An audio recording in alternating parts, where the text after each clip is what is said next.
Don't stop. Let's go on. Let's clap those hands. Let's raise those hands. He's the president of the African National Congress. He's also the president of the Republic of South Africa. Welcome, Mr. President. Welcome, any members. Welcome, PEC members. Welcome, Majoro.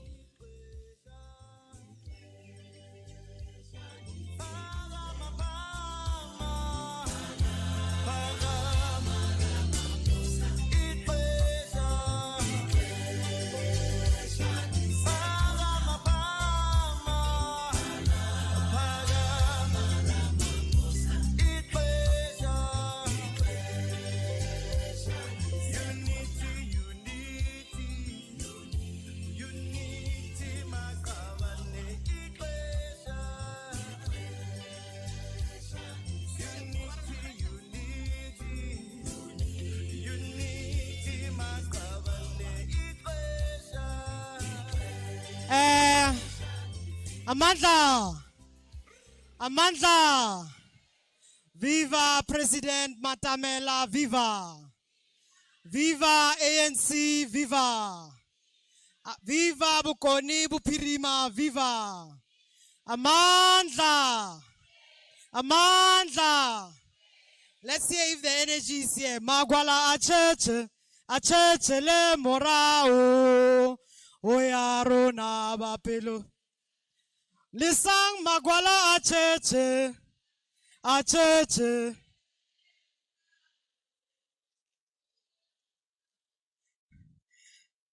Amandla. Thank you so much. Mr. President, let me welcome you to the multi-sectoral engagement. Let me welcome yourself, President Ramaphosa. Let me appreciate the support that you have, the NEC of the African National Congress, NEC members that are here.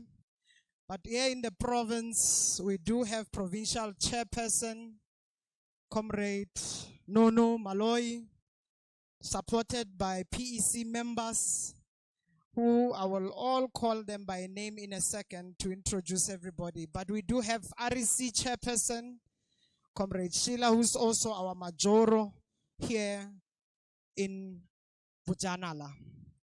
I want to say we appreciate Raleboga.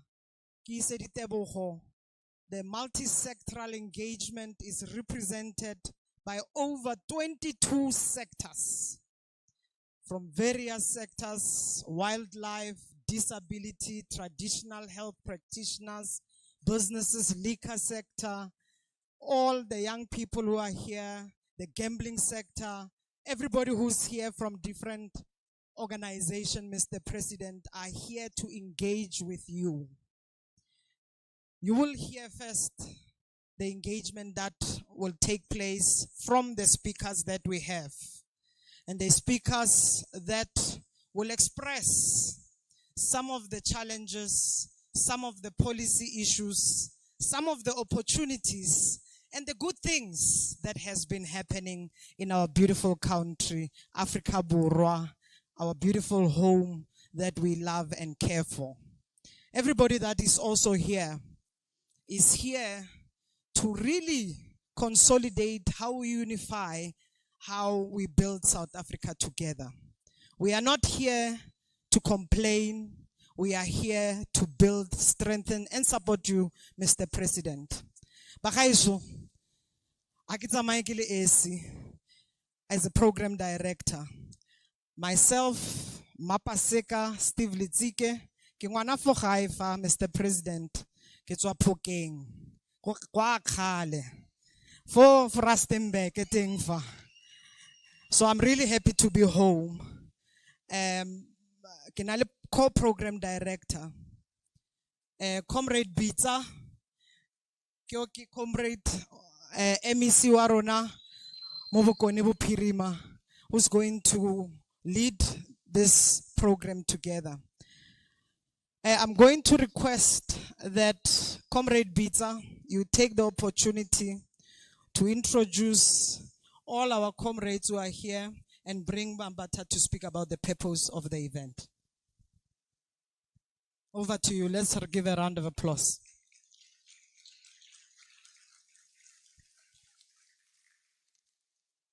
Thank you, Comrade Steve. Dumelang hape bagaetsho. Let me take this time to do the introduction. I will just run quickly because of time. I would not follow deeper in the terms of the protocol. This side we are having Comrade Refilwe Mochweni, who is actually the convener of the deployees in the NEC in this province. Comrade Refilwe. Now, because the leadership around the table is actually members of the NEC, I will call upon Comrade Refilwe to come and do the introduction of the leadership, because I can't do that. Thank you very much, Comrade Bitsa. Dumelang bagaetsho. Le right. Le thabile go ba mo. Le siame akere. Re a leboga le rena ra itebogela go ba le lena mo hare. Me re kwa ka somogolo thata ke gore ke introduce leadership e leng teng ka mo hare e re tsamayang le yona. Motho kwa mo ne ke dutse mateng ke Comrade Mahlengi. She's the spokesperson of the NEC. Kopor a emelle a le dumedise. Motho ka Comrade Mahlengi re na le mme wa rena, the former president of the Women's League, who's also the NEC member of the African National Congress, Comrade Bathabile Dlamini.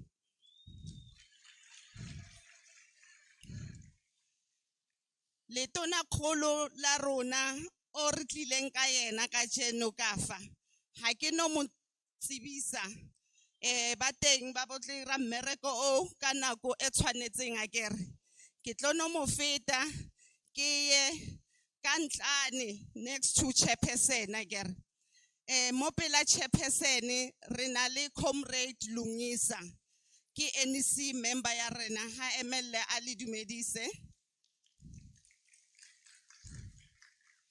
Mopela hae re na le Comrade Zizi Kotwa, NEC member. Re a leboga Comrade Bitsa o no nthumile gore ke tsebise di NEC members ke tshepa gore ha ka senya lenaneo la gago. Re a leboga, thanks. Thank you so much, Comrade Refilwe. I'm going to request we introduce provincial leadership. All right, now from the provincial leadership, we are having the provincial chairperson of the ANC in the Northwest, Comrade Dumile Nono Manoi. We have in the provincial secretary of the ANC in the Northwest, Comrade Louis Diremelo. Amongst us, we also have the mayor of Rustenburg and the chairperson of the ANC in Bojanala, Comrade Sheila Huma Mabali. I don't see any other leader. No, I think that is all about the leadership of the province and all of us that are not introduced. Thank you. Thank you so much. Can we request Comrade Mambata to come give us the purpose of this engagement? Thank you. Over to you. Let's give a round of applause. Thank you very much, Comrade Steve, and co-program director, the president, Comrade Cyril Matamela Ramaphosa, the chairperson of the province, Comrade Nono Maloi, the mayor of this municipality, as well as NEC members and all stakeholders that are here with us today. The African National Congress Multi-Sector Dialogue in the Northwest Province is convened as a bold and principled platform to renew the social contract between the movement and the people.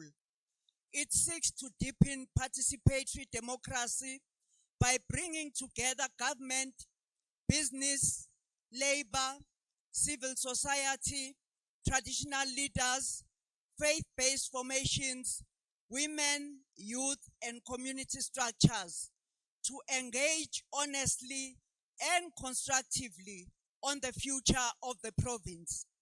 Through the dialogue, the ANC reaffirms its commitment to listen, to lead, and to act in the collective interest of the people.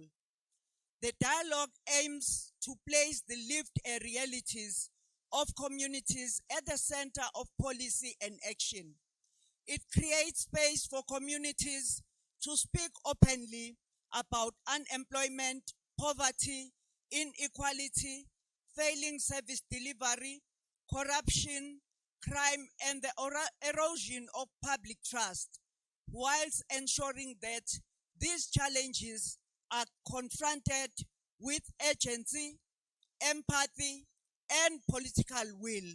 In doing so, the ANC seeks to restore hope, dignity, and confidence in democratic governance and public institutions. Central to the dialogue is the advancement of coordinated, multi-sectoral approach to socio-economic transformation by aligning the efforts of the state, the private sector, labor, and social partners. The dialogue aims to unlock inclusive growth, job creation, industrialization, rural development, and sustainable livelihoods that respond to the specific needs and potential of the Northwest province. The dialogue further seeks to mobilize women and young people as decisive agents of change. It prioritizes discussions on economic participation, leadership development, skills transfer, entrepreneurship, and access to opportunities, recognizes that the liberation of society is inseparable from the empowerment of women and youth. In this regard, the ANC recommits itself to building an economy and society that works for all. And I must inform you that when we were preparing for January 8 this year, the president said to us, please, when we go to different communities doing door to door, don't do this thing of always taking problems of communities. Respond to the problems of communities. And that is the directive we've all been given, those that are in the leadership of the ANC from the branch to national level. Equally, the dialogue aims to strengthen ethical leadership, accountability, and responsive local governance. It confronts issues of corruption, maladministration, while promoting transparency and capable municipalities that serve communities with integrity and efficiency. Ultimately, the ANC multi-sector dialogue seeks to produce concrete, actionable outcomes that will inform policy direction, implementation programs, and strategic partnerships in the Northwest Province. It is an expression of the ANC's renewal agenda, rooted in unity, humility, and a service delivery, reaffirming the movement's historic mission to lead South Africa towards social justice, equality, and shared prosperity. Thank you very much.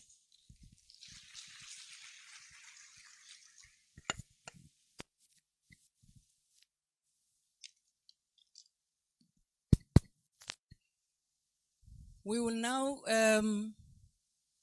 call upon the chairperson of the ANC in the province to come and welcome us.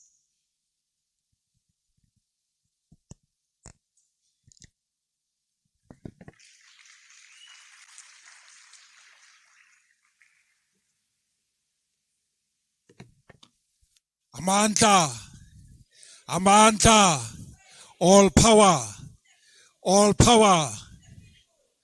Yeah, the people is you. When I say all power, you must be excited. That is to the people, it's to you. You have the power. Comrade President, members of the National Executive Committee of the ANC, PEC members, different sectors represented here today. This meeting is your meeting. We do not have an appetite to make long speeches. We want you to interact and engage with the president. So having said so, you are welcomed to this important event. We were briefed when we arrived that you have prepared your questions to the president. So we are going to allow you to interact with the president. Once you have done so, we shall then speak at the relevant time. For now, let me hand over to the program director because we need to move with it. So we want to reserve time for yourselves. Thank you very much. Indeed, comrade. No, thank you so much, Provincial Chairperson. We're going to kick off now. We do have a list of speakers, Mr. President, where we will be hearing the inputs. I will start, of course, with the wildlife sector, which is represented by Mr. Stefan Palos and Lizaine Nell. Let's welcome them to give their input. And maybe after the wildlife sector, I'm going to ask the ones to move close to stage, the tourism sector. That will be represented by CPA Parks, named Jafta Rapadu, as well as Ontlametsi Munkoka. Let me hand over to you. Thank you, Steve. Mr. President, senior members of the party, national and provincial, all protocols observed.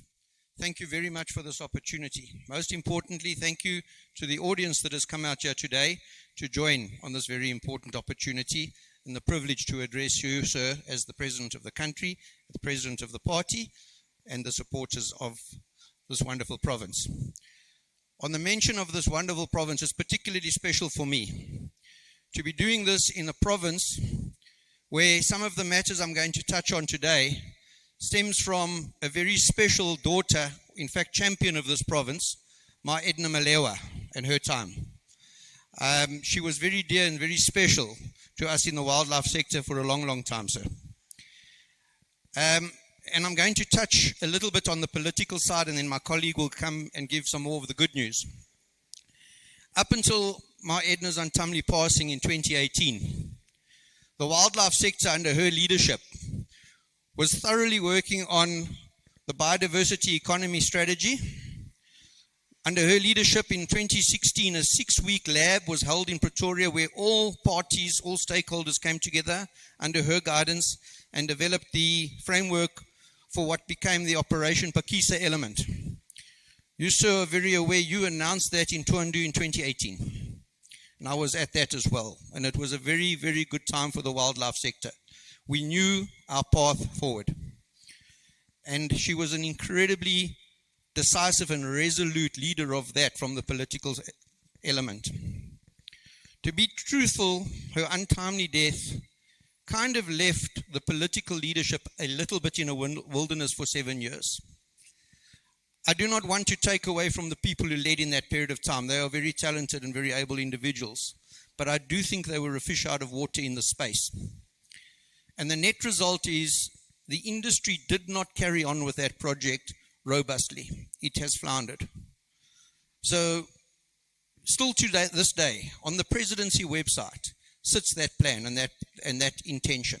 It remains still the policy that was created then.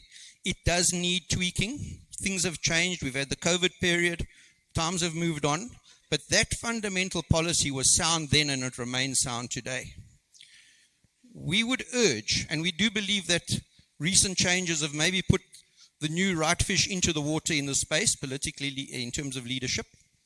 We note with incredible appreciation, sir, your leadership and your party's commitment to democracy is making the government of national unity function. We see that.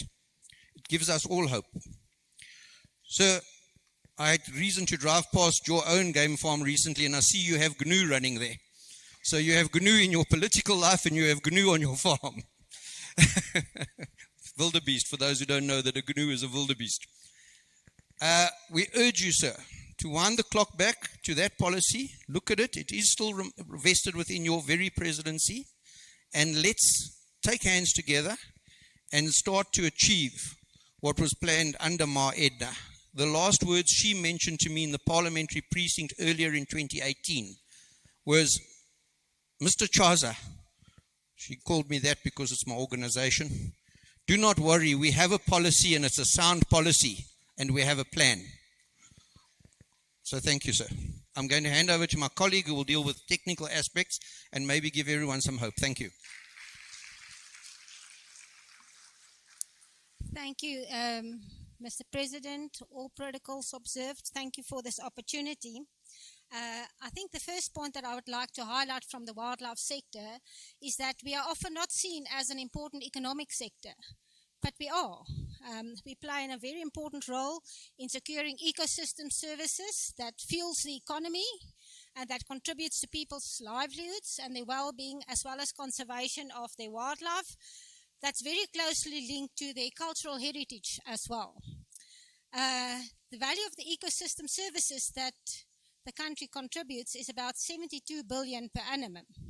And the biodiversity and wildlife sector contributes a major role and a contribution to that. The hunting sector in particular contributes about 44 billion to the economy annually. And that is local hunting as well as international hunting. Then the game ranching sector contributes about 20 million to the economy, and that is a very underestimated value of that sector. The job creation of the sector is immense. And the important thing is a lot of that happens in the rural economy, where government often find challenges to actually stimulate the rural economy. But this sector is the sector that can really play a role in growing the rural economy. So on the one side, we would really like to see greater acknowledgement of the sector in terms of its economic contribution, and then including discussions with like the Department of Trade and Industry and challenges in trade like hunting quotas and export of wildlife products, which is currently major stumbling blocks. Secondly, I think one of the other challenges is the partnership between private sector, communities and government. To date, we haven't seen a lot of progress in successful delivery on many of the initiatives, like Mr. Paulos indicated.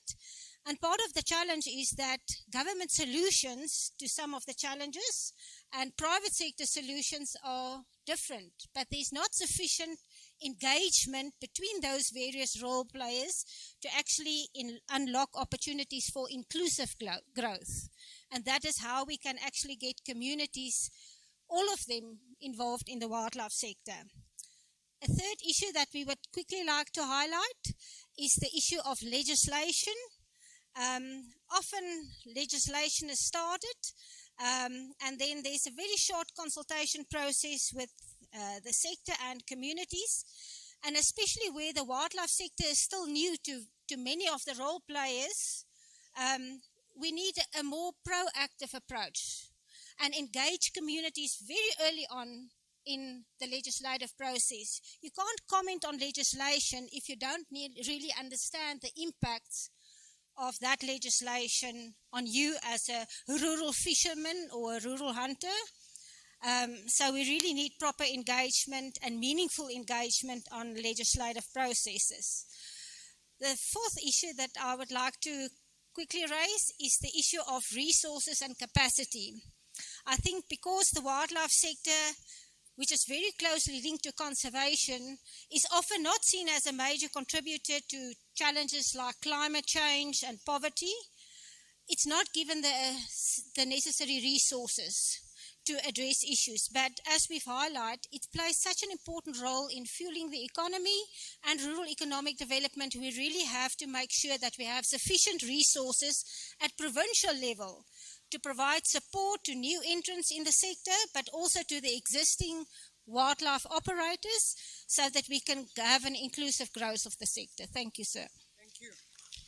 Thank you so much. Let me remind all the speakers, if you are two, you have 3 minutes, so you're going to have to split it. I want to be able to have as many sectors as possible. So think about it as a pitch so that we get even to open up this session to the floor. For those who have not been identified to speak, I would like us to hear more and for the president to hear more. Let's get the next speakers. Thank you. Dumelang bagaetsho. Dumelang bagaetsho. President Dumela. Lina laka ke Jafta Muthusi Rapadu. I'm representing all the CPAs in this country. I'm the chairperson, President. President, you know me very well. Igile ka go sendela makwalo a teng ko officing ya go ke interdicta gore you must stop working in our protected area. You know me very well.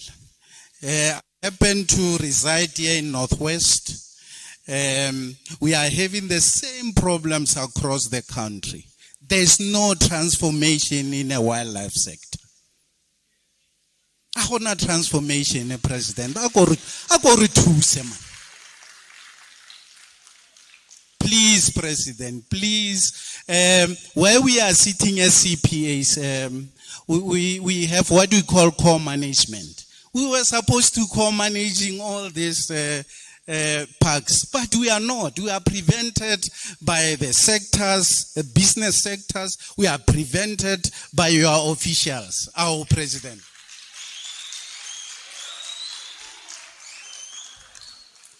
So please let us have this transformed seat. This is our land, and we don't want to claim it like that. It's our land. It's claimed. We have it on paper, but it's difficult to access the same land. What about for those who are still going to apply for the land? We are talking to us. We with title. We are struggling. So what we are requesting, President, that please act and assist us, especially those that are in protected areas. Please help us. Thank you very much.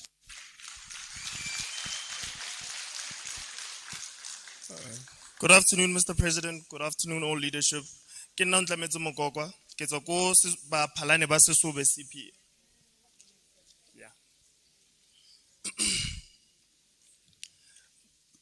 Ke nna Ntlametse Mokokwa, ke tswa ko ba phalane ba Sesobe CPA. But I'm not here to represent myself alone.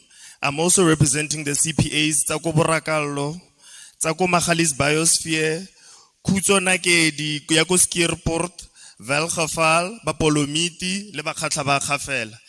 The issues stated by the previous speaker really resonate with us. As landowners, we do not benefit from the land. We have no tangible economic benefits from the land. Although by title we own the land, we have nothing to show for it.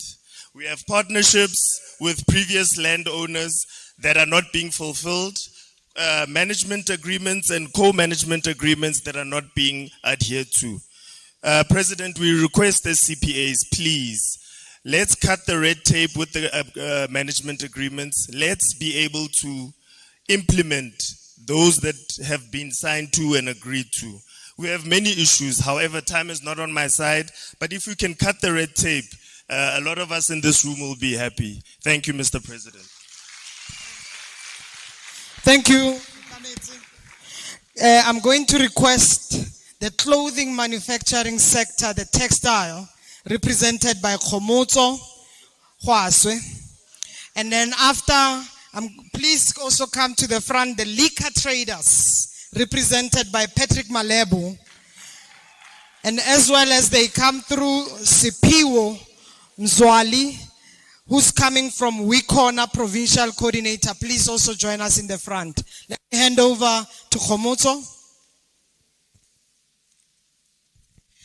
Good afternoon, the President. It's such an honor. The NEC, the PEC, all protocol observed. Time is not on my side. My name is Khomotso Khaswe Ndate Matamela. I am representing the textile and the manufacturing sector, clothing manufacturing, shoe manufacturing, chemicals and detergents. Those are the sectors that I'm representing. And this is sectors that have the capacity to create over 1,000 jobs, plus minus 1,000 jobs by 2030. And I am representing entrepreneurs that are innovative, that are resilient, that are coming to you with solutions. So we're not only coming with our challenges, but we're also coming with our solutions. Firstly, we are challenged by the cheap imports in the industry. This is really hampering us, and ineffective industry support programs. For an example, we've got the clothing and textile competitiveness program, but to access it, it is a problem and it presents itself as red tape. Markets to access still remains a challenge. Even though we've got local crafts market, we can still do better, Mr. President. Training and development. Training and development is a big challenge. It's a challenge because it prevents new entrants into the sector, and those that are currently in there do not develop. So it is difficult to compete, with the rest of the world if we do not get enough training and development. And it also poses a challenge in terms of labor shortages. So we are unable to develop local labor. And industrial working spaces also is a challenge. We do not have enough. And these are the type of spaces that we need to apply for ISO accreditation, for us to be internationally recognized as clothing manufacturers. And funding opportunities still remains a challenge. Lack of collaboration and support between us as entrepreneurs and industry and the local government is also a challenge. And this one, the last one that I'm going to say in Ndate Matamela, it's disturbing that it's still a problem, but the request for sexual favors and sexual harassment still remains a problem. And we've got young people entering into the entrepreneurship space and they are requested to do things. Thank you. Khomotso, thank you. Thank you so much, Khomotso. Can we have Ntate Patrick?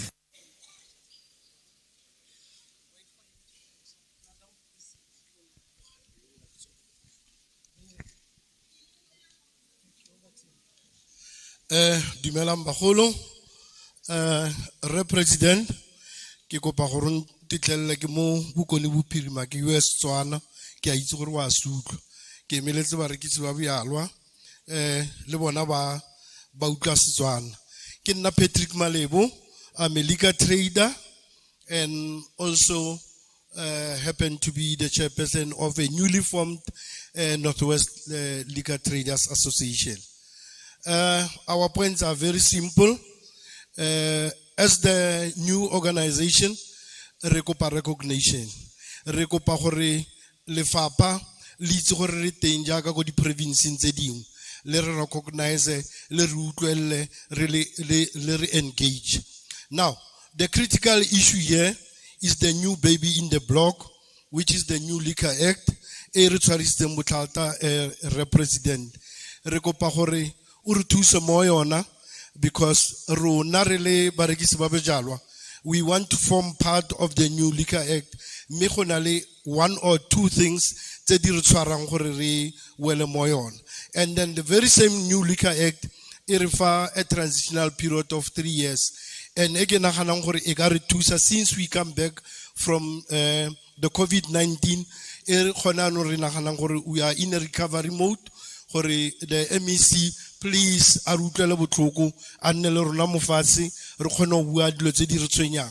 Ya bofelo president e re kopang gore o ka re kopa intervention mo yona ke gore rona re le liquor traders ga re se re renew di licenses tsa rona because re na le dispute ka yona. Re kopa gore o re thuse gore re kgone gore MEC a nne le rona fofatshe re kgone go buisana ka gore re batla go renewa before deadline date. Otherwise gore a gore puso e tla be dumela gore e khatlegela go recycle the liquor traders because now our license will lapse and we are no more going to be in the business since really rona bodies business people ba ba tlhabollang the business mo metseselegaeng. Ke a leboga. Thank you so much, Tate Mabaso.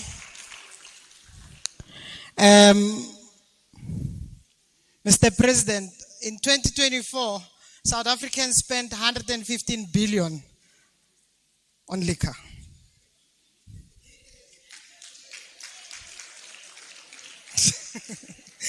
Let's call the next speaker. Spiwo, on behalf of WeCorner. WeCorner is Women Empowerment Network.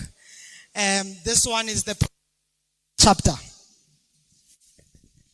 Good afternoon, Molo President.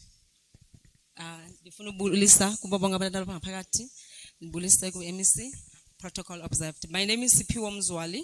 I'm coming from WeCorner, Women Economic Assembly. And with WeCorner, I am the provincial coordinator and national, I'm the automotive. Okay, national, I'm the automotive sector lead. Okay, MEC is coaching me here. Hopefully everybody can hear me. Okay, I just want to go back a little bit to introduce WeCorner. What is WeCorner? It's Women Economic Assembly. It is a South African initiative launched by the President, Cyril Ramaphosa, that unites government, private sector, civil society, drive women's economic empowerment by increasing their participation and ownership in the mainstream economy, focusing on gender transformation, skills development, ensuring women-owned businesses get more access to procurement and supply chain in key sectors, different sectors of WeCorner. So I won't go back there. So I have only 3 minutes and then I have few asks. I'm here representing women that are in the country, whether, or in the province, whether you are a woman that knows WeCorner or not, does not know WeCorner. Because when we talk with private sector and public sector, we're talking on behalf of all the women. And things that we went, when I was talking to some of the women today, President, where they wanted messages that I have to convey to you, more specifically when it comes to agriculture. They're not saying they want money, they just want assistance. They're sitting with about 40 hectares somewhere in the areas of Mafikeng, and they are dry. They don't know what to do with the land. And it's been quite a lengthy period of time where they've been knocking there. So one of the major asks that we'll ask for you is that from the office of the, from DDECT, from MEC, she's sitting here next to me, is to say, let's come together, let's check these sectors, let's get their needs and their problems and see how can we meaningfully engage with them and assist them. Next year, when there is another event like this on the other province, we want you to say, in the Northwest, the business people, when I was there, these are the problems that they have brought to me. This is how I have resolved them. This is where we are today. Because we don't want to come and have the same conversations all the time. So if we're going to have at least some monitoring and evaluation to say this is where we started, they did not know what to do with their land. and they had problems that are like this. But now today in the Northwest, this is how we have resolved them. We take what works on the upper province, we bring it to the other province. Thank you so much. Thank you, Spiwo. Can I call my speaker, Tebogo Benare, from Nari Tourism, Katlego Pufa, Fupa. I will come to you. Sorry about that. And then I'm going to have Simon Gregory from the gambling sector. All sectors are in the house.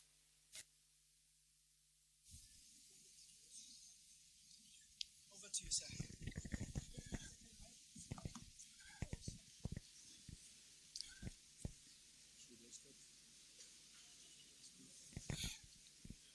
Good afternoon, everybody.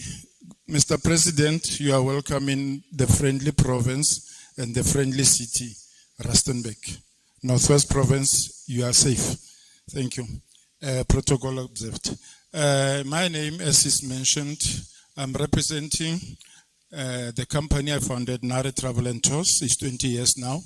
And I'm the chairman of the Greater Rustenburg Tour Operators Cooperative, representing Northwest as a whole in tourism. The other association, the Greater Pilanesberg Tour Operators Association, that is, their members are here, representing the Rustenburg Association, Adventure Tourism Association, representing the Moses Kotane Tourism Accommodations Association, representing the Northwest Women in Tourism and the Bojanala Youth in Tourism. Entirely other members couldn't make it. Observation, President, is tourism is the economic driver, the second economy in the whole South Africa. We are the ones to take over after mining. Consideration is given to youth, women, people living with disabilities as we are making tourism all-inclusive sector.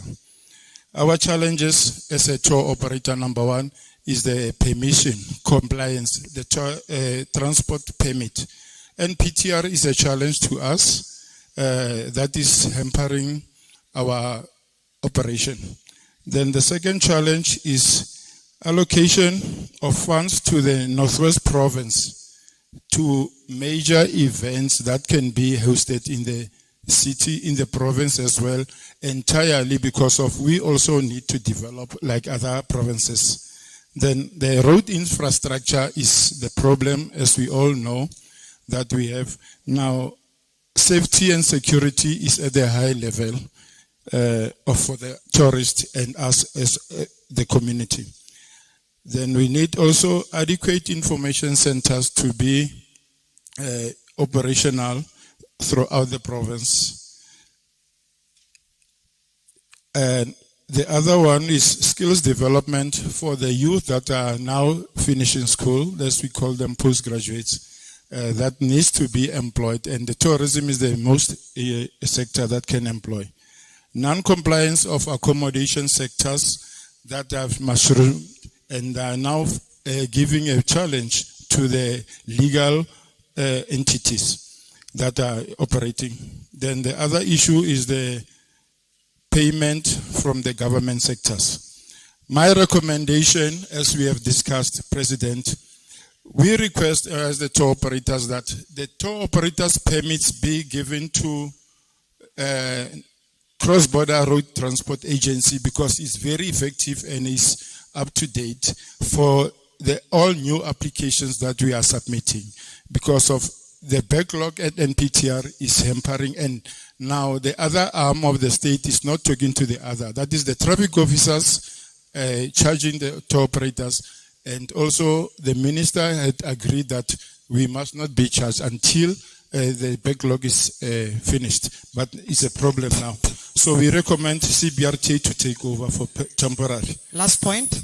Tourism Safety Patrol Unit to help into capturing those thugs that are attacking our tourists on the road, especially Sun City, Bapong Road.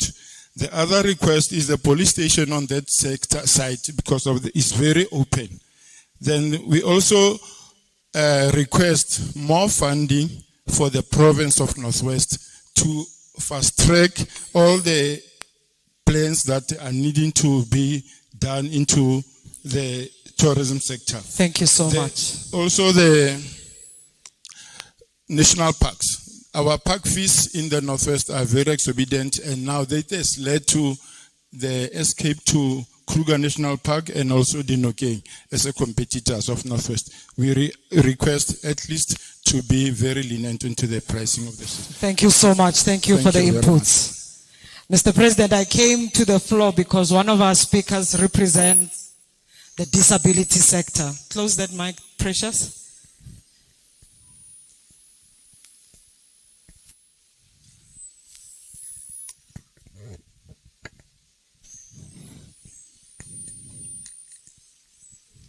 Thank you. Mr. President, I came to the floor because one of our speakers is representing the disability sector. We have not opened the floor, so people must not be surprised. So we've got Katlego here.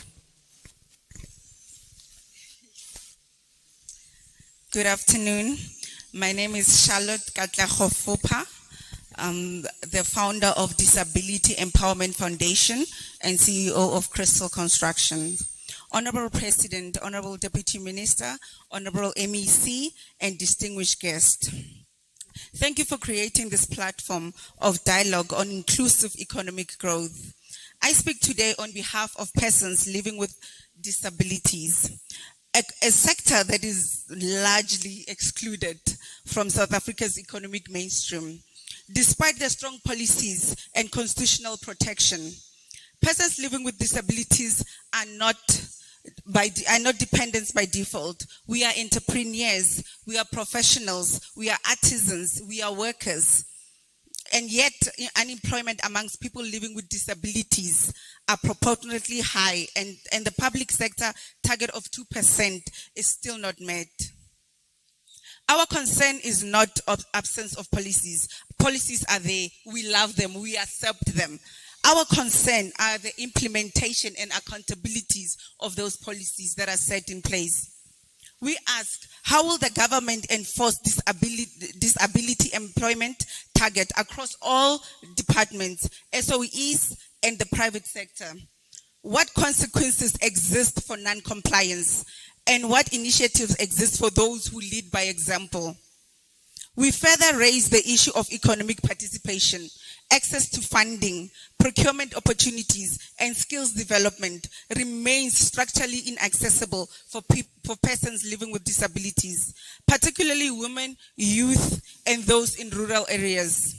Infrastructure and transport continue to exclude us. Civic centers, as you can right now, and public transport, places of residence, and digital platforms are often inaccessible, exclusively locking persons with disabilities out of economic and civil life. Honorable President, inclusive growth cannot be achieved while millions remain excluded by design. Disability inclusion must move from being compliance exercise to becoming a development accelerator. We call for a ring-fence procurement, accessible funding instruments, enforceable employment targets, and meaningful representation of persons living with disabilities in policy making. Inclusion is not a favor, it is a constitutional obligation and an economic necessity. We are ready to contribute, Mr. President, and if the door is open, we are truly there to participate. I thank you. Certainly. Thank you so much, Katleho. And certainly the door is open. Gregory, over to you.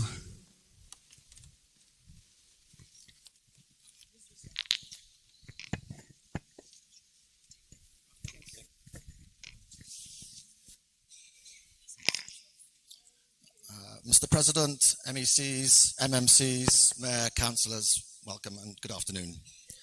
My name is Simon Gregory. I am a director of Sun International, the owners of the Sun City Resort here in the Northwest.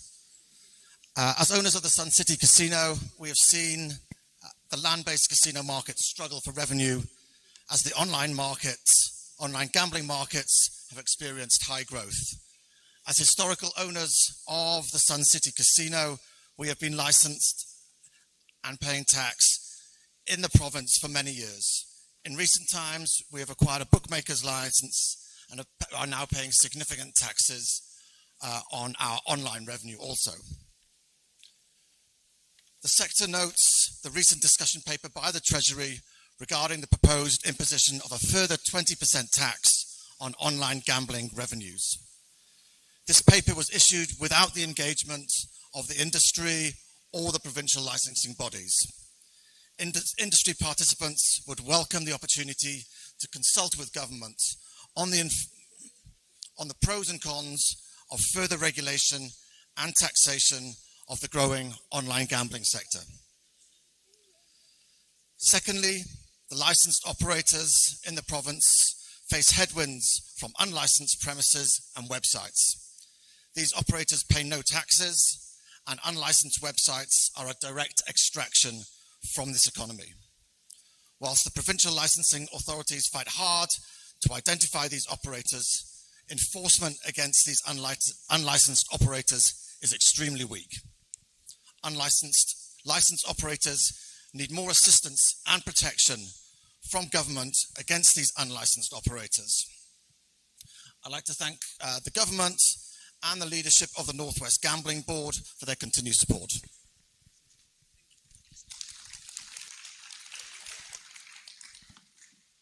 Gregory, thank you so much. That's Gregory from the gambling sector. We have the next speakers, Memalebo Mohopodi from agriculture sector. We've got Zandile from the traditional health practitioner sector. We've got from NAFCOC, Dineo Lekoma. Please join us and let us hear your input. And of course, the last speaker that I have on my list will be Bishop Moholo from the Progressive Pastors Council. Over to you, Memalebo.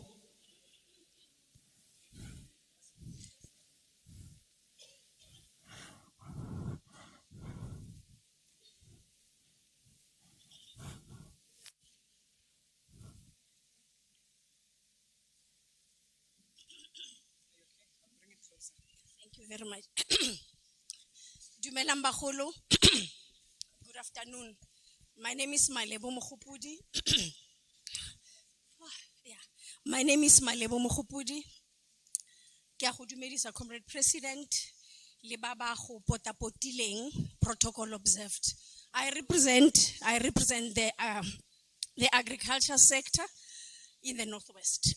Agriculture is one of the sectors that can create massive jobs. However, there is no support in as far as agricultural farming is concerned. As women, but we don't have enough support. Some of us have access to land, but the first thing that poses a challenge for us is debushing. We are faced with a lot of forests that are supposed to be our land, that were supposed to give us livelihood. However, we are not able to get through because of lack of funding to get machinery and equipment relevant or to assist that in terms of debushing the land. We also have challenge of access to funding, and would want to appeal for relaxation of funds that are available, because there are some of the funding criteria is very, very stringent, and it's very difficult for someone that is aspiring to get into a sector to actually access. We actually are appealing for funding models that are that are actually developmental, so that we can be able to create the best, the deserved jobs. That we know that as agriculture, if you look at the value chain, there's a number of jobs that can be created. Farming is not only about tilling the land, but it's about also some of the activities that young people can actually go into. We have challenges of security in the agriculture sector, and we believe that young people who are techno-savvy can actually also come on board and support us as in agriculture. We have challenges. We have challenges of water license, Comrade President. If we apply, and I'm talking from experience, I just recently responded to a call for proposals I did a brilliant job in terms of the proposal, but I could not get funding because of lack of water license. I want to appeal to the officials to actually help us so that we can also access the opportunities. We also have a problem of in the Northwest. We have mining communities and we have a challenge of land or soil that actually has been damaged by the mine. And would like to have a dialogue, Comrade President, with the mining communities, farmers in particular, because we are finding it difficult to get through to the mines, because we understand that the mines have a responsibility to help restore the land that they have actually wasted. It is not happening, and we want your assistance. Thank you very much. Thank you so much, Mema Lebo. You may greet the president. Dineo from NAFCOC, over to you.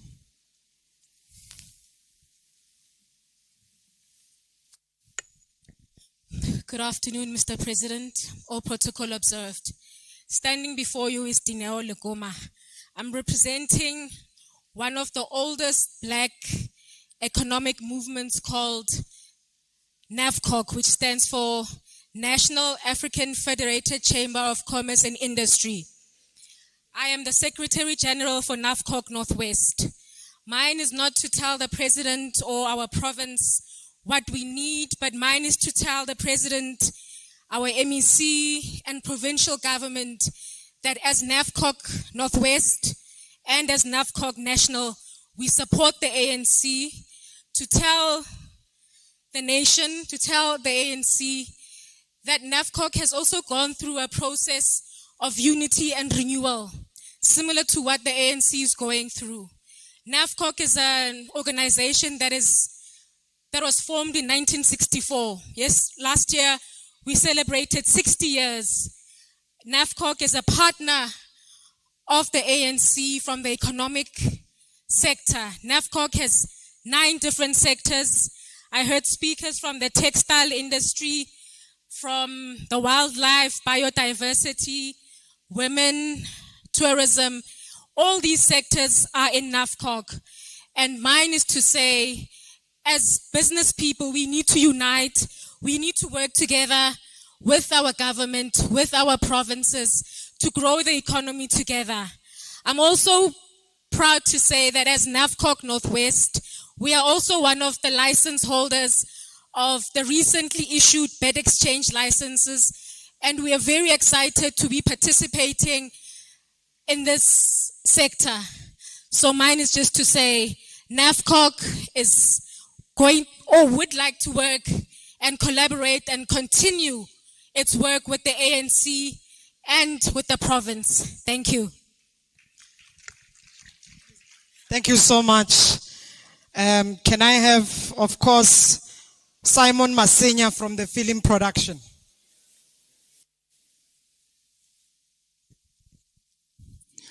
Mr. Program Director, ke a leboga for this opportunity. My President, good afternoon. Thank you so much. Let me greet everyone, all the protocol observed.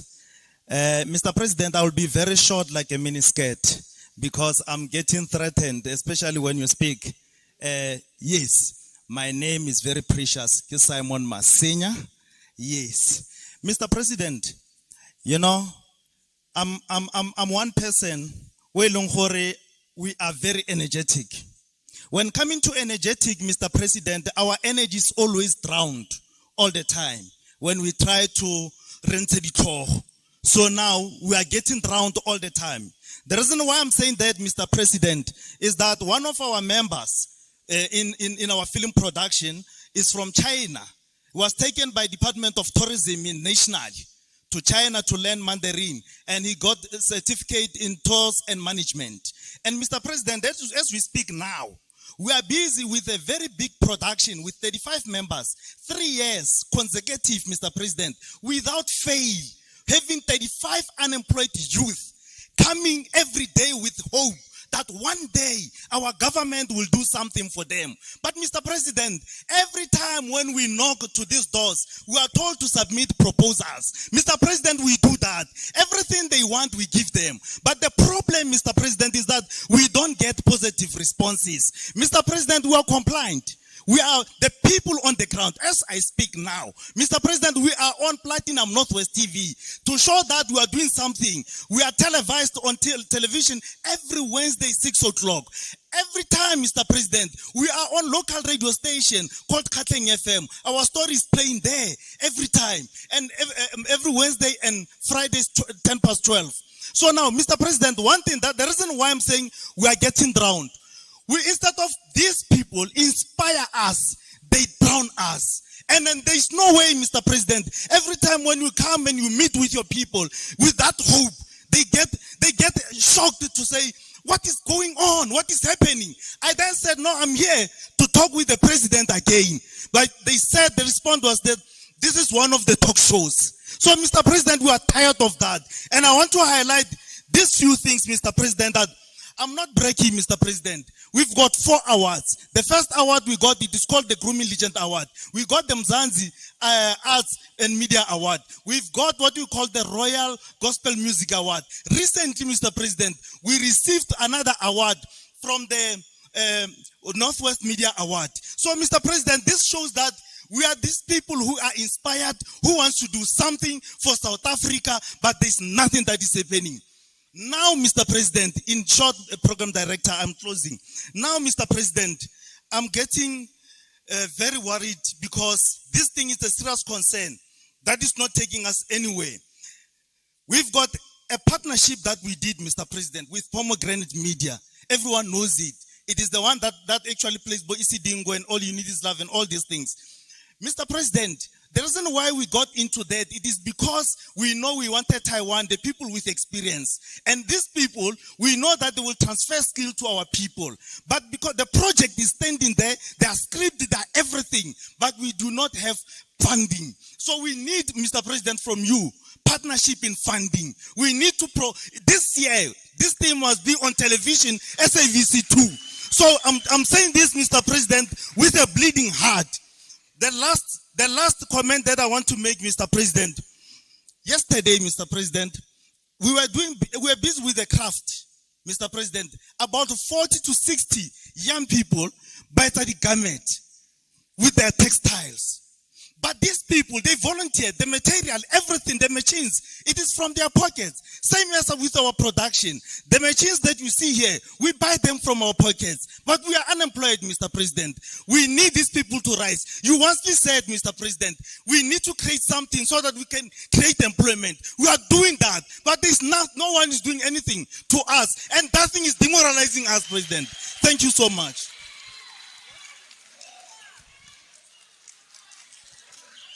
Go greet Mr. President.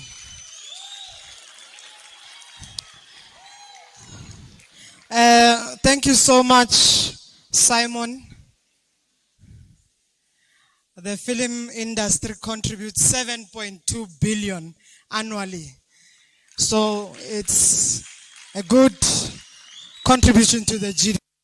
Let me call Zintle, representing the traditional health practitioners. Over to you. Togoza Ket. Sanbonan, dumelang Mr. President. Ki dumela go go bona o re etetse gompieno. Ki dumela o tla re tsatsi. My name is Zintle Pijo. I'm here to represent THP, Traditional Healers Professionals. As Mr. President, as the healers, can we please get the recognition from the hospitals? When we take our patients to hospital, it's like an animal took a person to a hospital or we did wrong. How is ena fela o lenga ka Setswana ko sepetlele o tshwere molwetsi a lwala ke o mo dirile eng o mo jisteng o mo editse eng and you are there gore a create thuso cause gona le tse re di kgonang gona re sa di kgoneng. Can we get the recognition, please? And Mr. President, we need our African traditional health centers. We also need a relationship between the doctors and the Department of Health to work together with us as healers. We also need a collaboration with Western herbal and African herbal training. It will transparent and growth so that traditional healers can have knowledge of healing global diseases, example pandemics like COVID-19. This collaboration may be added at the universities for a formal certification. Other countries like Australia, they are already having those types of courses. So that also, it will help a lot, Mr. President. Rekopale training as the traditional healers from the health. If there is something new that they have recognized as the doctors or as Department of Health, most of the time they must engage with us traditional healers and train us and let us know what's happening so we can be on the same spot, on the same place at the same time. Mrs. MMC, Kupa Container. As the Freedom Park traditional healers, we've got a donation from Impala. Yadi container for Korbari Tuesday. Kivamo pela presidente. MMC. Rikupa fela kolo ya hore rwalela. Li space sa horo di baya. Thokozani. Thank you so much. The last speaker here is Bishop. Bishop Moholo, who's going to speak on behalf of Progressive Pastor. Thank you. Bishop, over to you. Hallelujah. Hallelujah. Khotso, Mr. President. Udimedisiwa ke Khositsi le Pete Moholo, Chairperson ya Progressive Pastors Council of SA. Baka itsukitlo le ka go bua Setswana se ke sa ntseng. Go tswa ko Progressive Pastors Council of SA. Boammaruri ke gore re ikegile thata mo lefokong la Modimo gore morafe wa rona o kopane o utlwane. Mere rapedise le naga ya rona ya South Africa, naga e tletseng maungo, e tletseng dilo tse dintle tse di ratiwang ke batho ba bangwe. Mr. President, my message is very short. Re ne re ka kopa re le ma Progressive Pastors Council of SA gore totana re ikuela kgotsa re dira boikuelo a gone go ka se dire sengwe ko dikolong mabapi le thape le tirelo ya sekresiti mo lebitsong la ga Kriste Jesu. Because so far as our young generation ba tswa ka pela mo letsogong la thuto ka lebaka la go tlhoka serodumo sa boammaruri jwa ditirelo tsa bokeresete.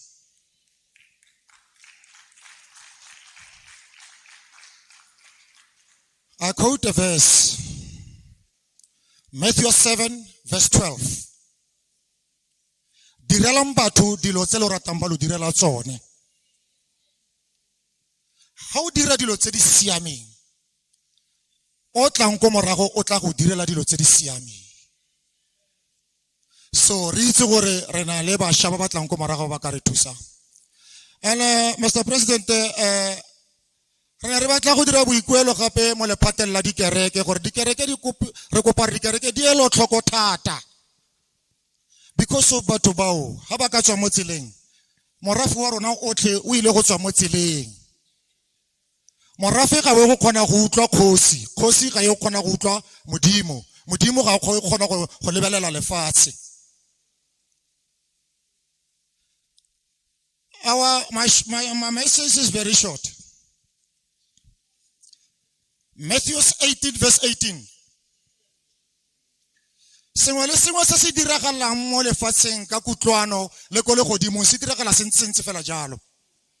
Let's try all our best to build our young generation. Re ba ntshe mo strateng, re ba ise ko tumelong ya rona ya tsalo ya rona. Because so fa re gopola gore mo nakong ya kgale lefatshe santse le tlhakatlhakane, go na le baruti le magosi ba ba ileng ba kopana ba ema ka lentswe le le nosi ba re batla go dira kopano ya morero o tshwana le yo, mme kopano e tla bitswa ka mabitso a mararo. Ba bangwe ba tle ba re ke leina la morwa Ariye ya jang mabitso a rena le one ke one re tsamayang ka one ba gaetsho. Yana ke batla go dira boikuelo mo Mr. President gore a re eleng dikereke tlhoko and re eleng le generation ya rona tlhoko and bagolo tla re boeleng ko morago re go batla tsela ya kgale ko re latlhileng kwa teng. Ke a leboga.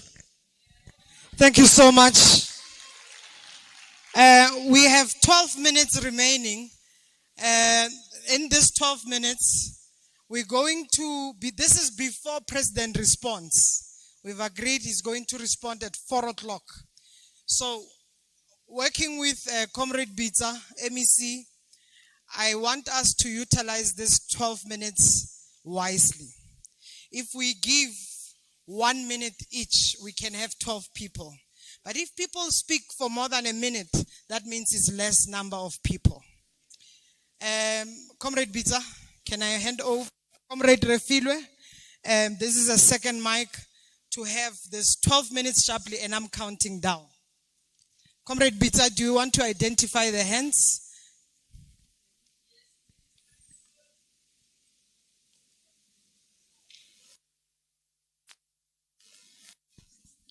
Yeah, Bakaishu, we must do this. We must agree that the hands that we take should only be the hands that are going to agree. We have clustered our issues. And then 2 minutes, let's see this side. You must not proposal from this side. One, come. Yeah, you. I was pointing at him. Him. And then we move to this one here. You, young, a young person, come.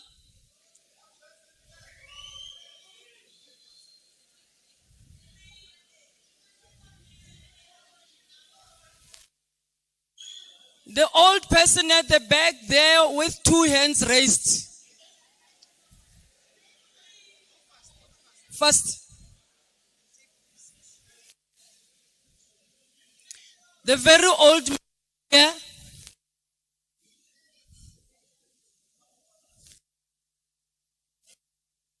The last red. Yes. Come.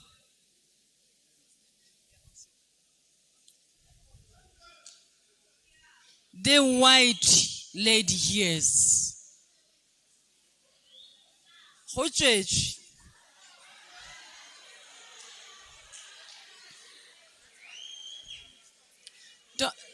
Are dule mo fatshe ya no re fe bana ke a lutlwa ene lo itse ra bereka kere.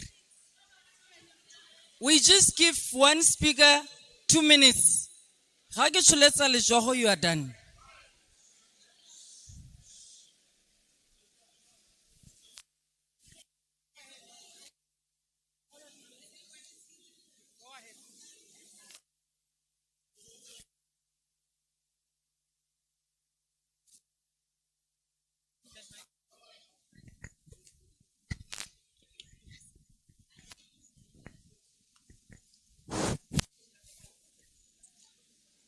Good day to all members of the committee. I thank you very much, and our honorable president, Mr.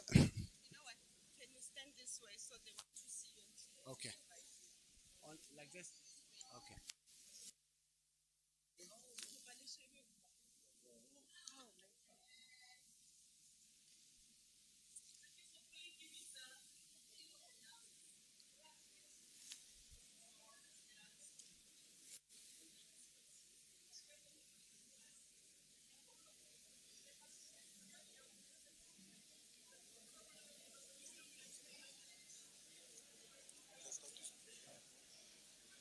Good day to the members of the committee who has invited me and our Honorable President Cyril Ramaphosa.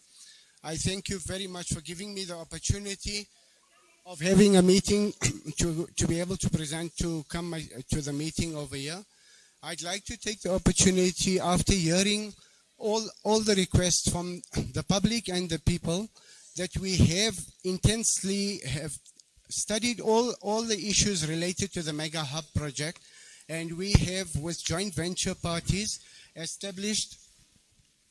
we have managed to establish solutions to all the necessary relevant stakeholders who have interest, who wants to see the differences that are going to take place.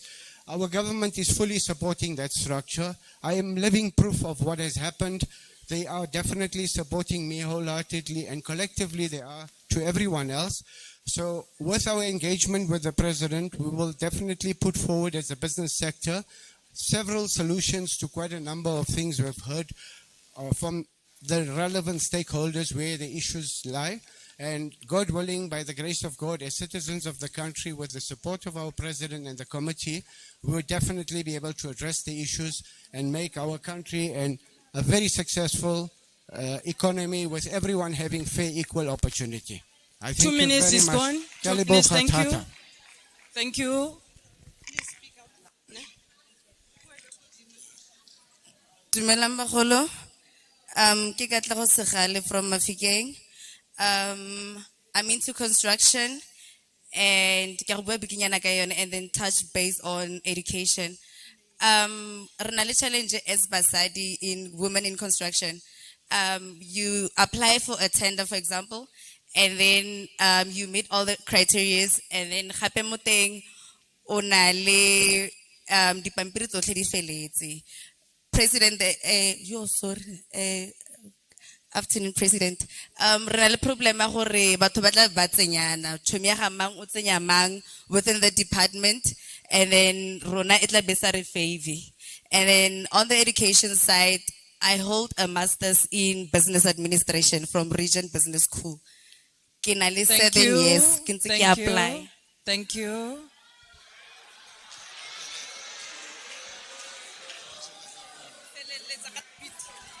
I hold a master's in business administration, but from Region Business School. And then khale ke apply your municipalities, your departments, nothing. We are left with 4 minutes that we have to share here. Dumelang bagolo. Leina la ka ke Mduduzi Manchio from ko Khatleng ko Mononono. Ke emelisitse le tsogo go godimo tota ke le disappointed gore province e tshwana le Northwest e be tlhoka representative mo mining. Re na le kgwetlho e kana ya illegal mining. Re na le kgwetlho e kana ya illegal mining in our province. From Klerksdorp, Tlhatlhaganyane, Bapong, Manzerre. We are faced ka bogodu ba mafatshe a rona. Re le ba khatla re bereka mo mining sector. Re feel our Department of Minerals and Energy in a le matla a fetang a government. Department of Minerals in the community tsa rona. Ga bana di engagement le di community tsa rona. Ba feel the rights batho ba ka kwantle. They abuse us, those people in our rural lands. We don't stay into. They are no longer here. They are the cause of illegal mining. We urge the government, we urge the MEC, we urge the Premier Nana Moloi to intervene into illegal mining, because illegal mining is a source of economy. If we can stop illegal mining and promote low-scale mining, if we can do low-scale mining, we want to own mines. We want to be mine owners one day. But we cannot be mine owners as long as we have that arrogancy at the Department of Minerals and Energy. Thank you.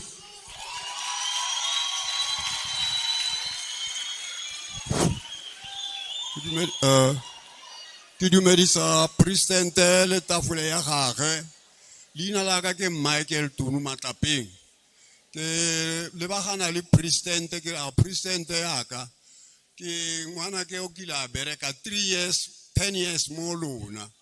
A ba tlhagelwa ke bolwetse. Beanong o mo gae.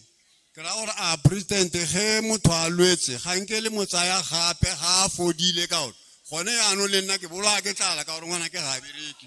Ene le nna ke na le 86 years ga ke bereke yaanong ngwana ke o bolwa ke tlala. President a ga gona fole ka motsenyang teng ke a mo kopela ke a kopa na sa bobedi Thank you. We are left with 2 minutes to complete the session. President una bereka security sa president ke We're bone ba left with 2 minutes. president Ke kopa lo mo yaanong a attende. balwa beanong sa bobedi sa bofelo se ke batlang go se bua ke gore president ra apply di license o apply license ya ka e phasitse go Mafikeng e phasitse mo masepala e phasitse go maphodiseng mara go gana gore e tle mo diatleng tsa ka ga re itse gore batho ba go Mafikeng ba bereka yang ka di license tsa rona ra kopa president re thuse segolo se tona ke batla fela president o nthusetse ngwana o a bereke ke a kopa le license ya bojwala Liquor license.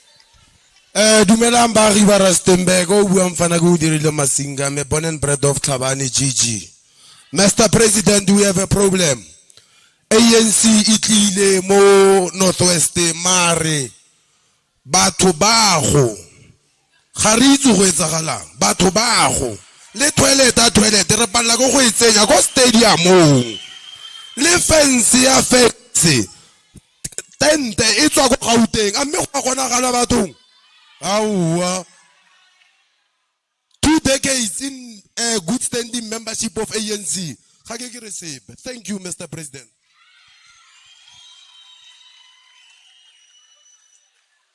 Hi everyone. Iwelo ko di ke shapo ya none. Dumelang ba botlhe, dumelang president. Lina la ka ke Zanele Dutoit Matume ke ngwana wa mo Rustenburg. Mine is just to share. I feel that I needed to share this. I'll be speaking at Davos in Davos WEF in 2 weeks' time. So I'll meet you there, Mr. President, because I want to be with you guys as well. So I'm in the tech industry. Ke tsene mo tech industry after the tender ding kharoga man di ntshwenya gore mang o tswala di tape mang. Then 2019 I went to Silicon Valley and I learned about tech. As we speak now, my company is operating in 6 African countries. We're going to be launching in rural US because we do health technology. We'll be launching in rural US. My company is also registered in the state of Washington. And when I got my first funding, I remember ke tsamaisa ditlhare ke namela di taxi go Garankuwa ka nako e la COVID ke latela batho ditlhare ke ya go hema go George Mukhari ke latela batho ba mpatela 30 rand ke ba eletsa ka scooter so ba deliverela. My company was making around 700 rands per month at that time, but I got an investor from Silicon Valley to say I back you, I believe in the jockey, and they invested 100,000 USD in the company. Up to date we've raised over 30 million. So my thing is that Department of Economic Development, let's have a tech or startup wing or hub. We are here. I'm doing body Davos, we national, I'm a global entrepreneur now, I'm okay. But I want to bring others along. Because how say I want to be but we need government. We are here. Government, let's have an economic hub. Excellent. Hi, Oswa Cindy. Thank you so much. Let's give everybody a round of applause. Bukoni Bupirima, you are alive with possibilities. Africa Bora, we are alive with possibilities. Now I'm going to ask our provincial chairperson to come rise, our president, so that president can respond to all the input, the great contribution and concerns that have been raised. Chair. No, thank you very much, Program Director. Bagaitsho, I'm going to introduce the buffalo. I'm introducing a person who doesn't like to be bullied. So we all know that buffaloes don't like to be bullied. He's a lawyer by profession. So whatever you have raised, he'll be able to answer you both legally and otherwise. He's a person who formed what we call the National Union of Mine Workers, NUM. He is a former Secretary General of the African National Congress. When the ANC was unbanned, he was the first Secretary General of the African National Congress. When we drafted the Constitution, he was in the forefront of drafting the Constitution, which is today, we are told, that is the best Constitution in the whole world. Everybody talks about that Constitution. He is one of the best negotiators. He is one of the best mediators. That is why even when Russia was involved in a war which was not meant to be, with the NATO countries using Ukraine, he had to go there to mediate. So he understands what we are talking about. He is a person who is grounded. He understands each and every challenge that we are facing. He is a president who was able, under difficult circumstances, under COVID-19, he drove this country. We were able to survive as a country.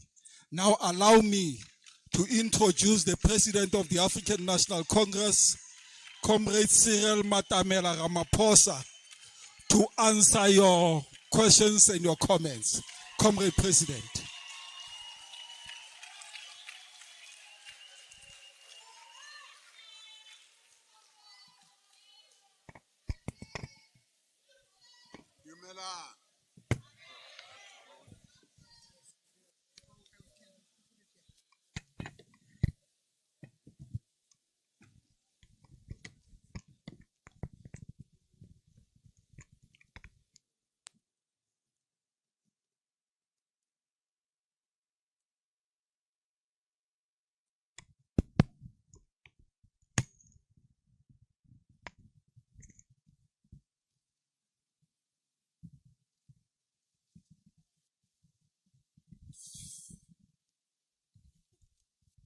Dumela. Sanbonani. Molweni. Abshe. Dimasiari.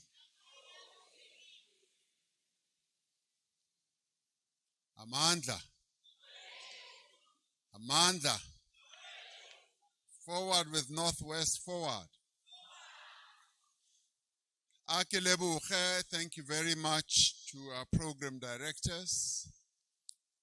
And thank you very much to Comrade Batabile Zamini, and to our provincial chairperson, and to the leadership of the ANC in this province and this region. But more importantly, thank you to all of you who stood up here to make your inputs, and some of you made very valuable suggestions as well. I'd like to thank and pay tribute to the organizers of this multi-sectoral engagement. This is really wonderful. This gives us an opportunity, and all of you an opportunity, to engage with us, not only as the ANC, but also as government. It gives us an opportunity to hear some of the issues that are troubling, that are problematic, that are exciting, that are full of hope, that are full of success that is unfolding. So I'm really, truly grateful for this opportunity. And in many ways, this already gives me an insight into what I've been talking about the national dialogue. This has been a dialogue that I begin to see unfolding into the national dialogue processes throughout the country. So thank you very much for giving me a foretaste of what is going to happen in the national dialogue, which is going to be held in every ward in the country.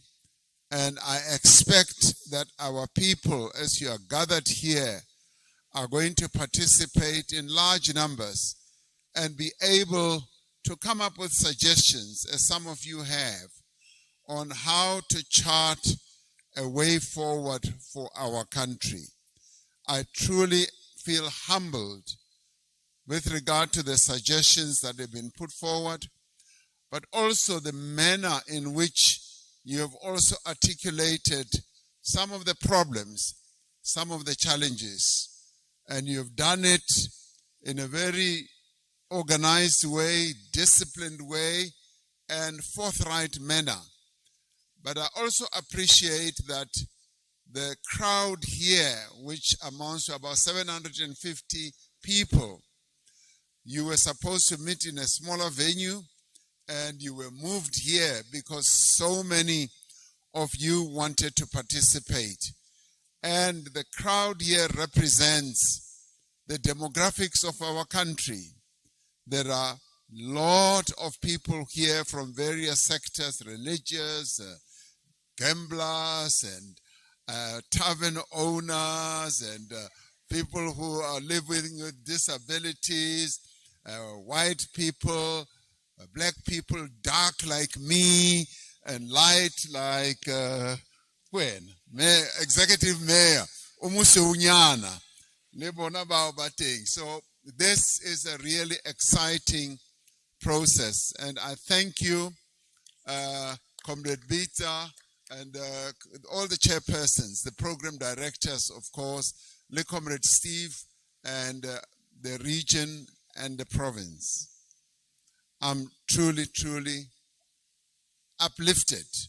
This is the first engagement taken in 2026. So you're opening the year. And you're opening the year by lifting my spirits. Let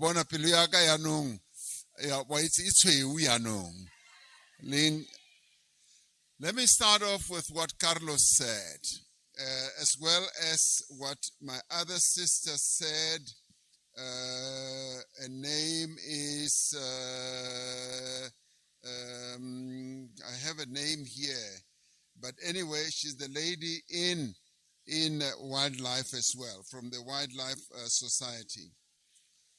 He said that he spoke very, very, very positively about Pakisa. We launched Pakisa in 2014. I was deputy president then, and we launched it as a very sort of forward-looking program and policy. And Pakisa was meant to help us to put into practice what Malaysia had started. And it meant big, fast results, methodology to South African conditions. And it meant that we should focus on what needs to be done, bringing together business, labor, various stakeholders, and government to address challenging problems in various sectors. And when we started, and you're absolutely right, and I want to pay tribute to Comrade Edna Molewa, because she was the driving spirit behind Pakisa. And we meant, Arimopele Matsoho, may her soul rest in peace.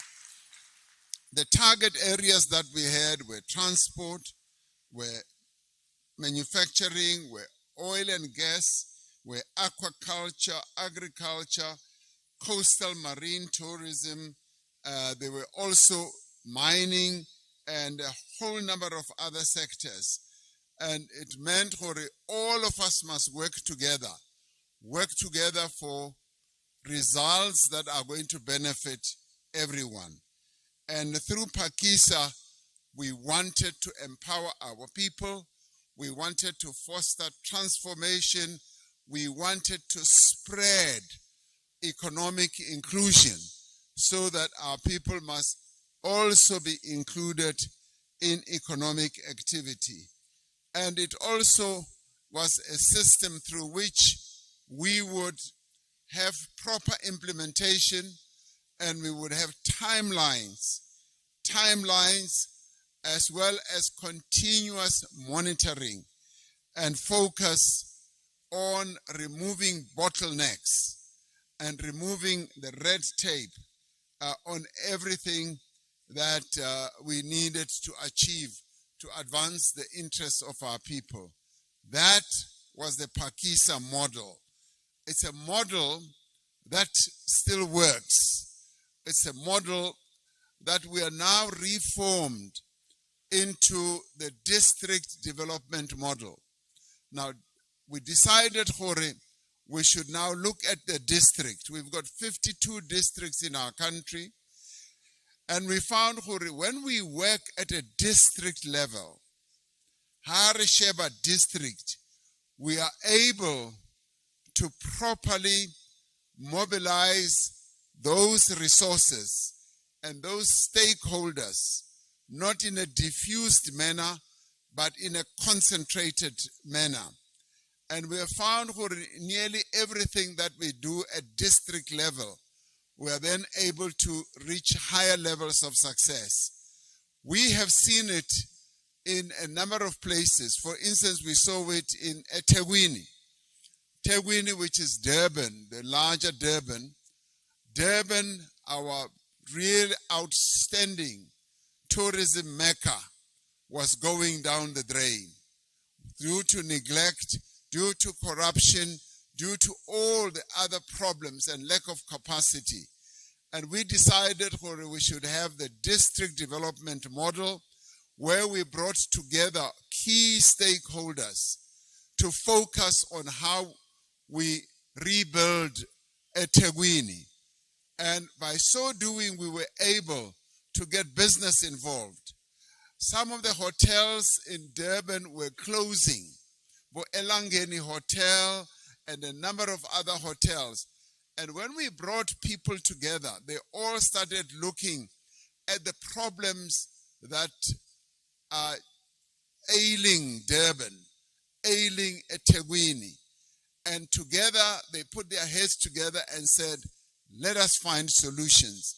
We brought together national government, provincial government, local government, businesses, labor, community organizations, the religious sector, the sports sector, the tourism sector, you name it.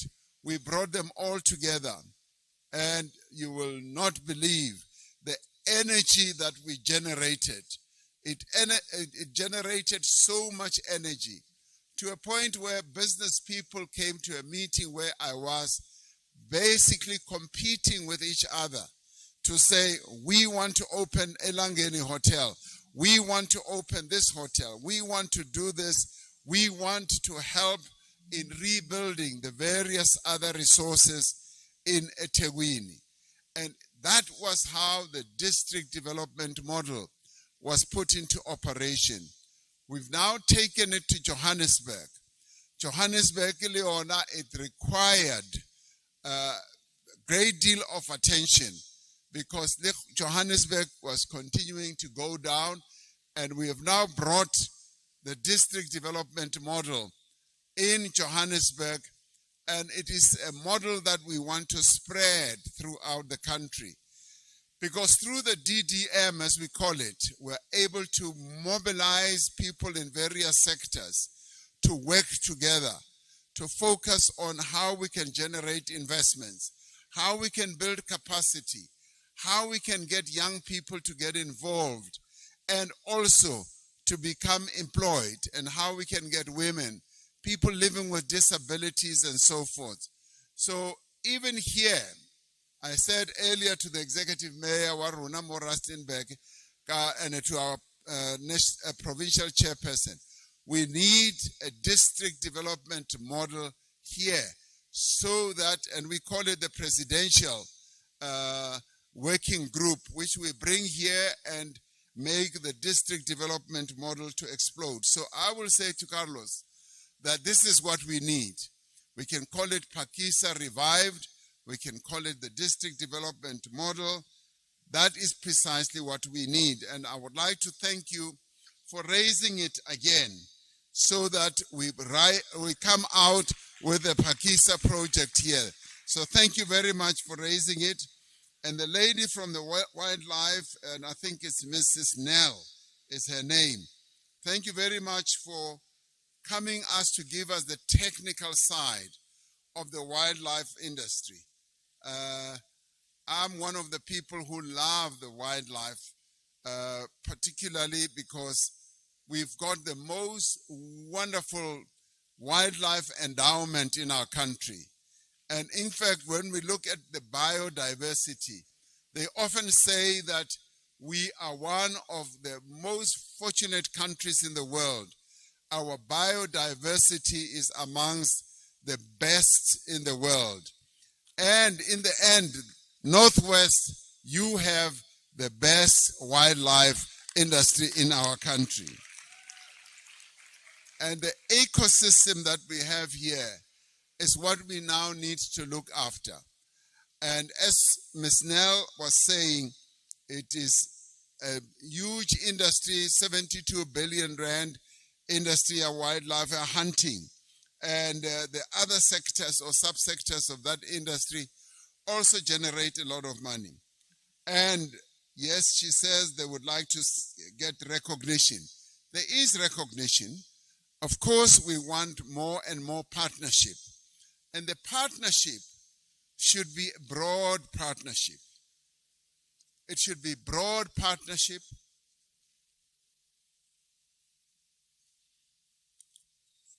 And meaningful partnership. Meaningful partnership that will see everyone benefiting. Benefiting must not be only for a select few, particularly those who have always benefited from the past, particularly those who benefited from the apartheid system. This is now the time for us to benefit everyone, and no one must be left behind. This is now the time so that Haribuaka transformation. Someone rose here and said there's been no transformation. That is concerning. Yes, there's been slow transformation, and in some cases, no transformation. For instance, we do need to ensure that transformation is broad-based. Women must be part of the transformation process. Young people must be part of the transformation process, and people living with disabilities must also be part of it. Ms. Nell, you're absolutely right in proposing, and I love this, in proposing that legislation, we need to engage communities before, at an early stage of passing the laws, because our lawmaking system takes very long. It takes 3 years for a law to finally be passed and approved in Parliament. There needs to be consultation. Initially, it arises in policy forums, in political parties, and thereafter it goes to the department that is relevant. They draft the memorandum. It goes to a cabinet. From cabinet, it goes to a cabinet committee. Then cabinet is then approved, and then it is then sent out for consultation. And thereafter, it has to go into the parliamentary system. So she is proposing that consult communities at an early stage, so that you don't only consult them at the final stages, so that they have an opportunity to discuss, to mull over the issues that are to be debated. And I would like to see this also being debated during the national dialogue process. So we will take that into heart. She also talks about capacity building. We need to capacitate our people. We need also the resources. And we do need to be focused when we talk about this. We should say, what are the resources that are needed?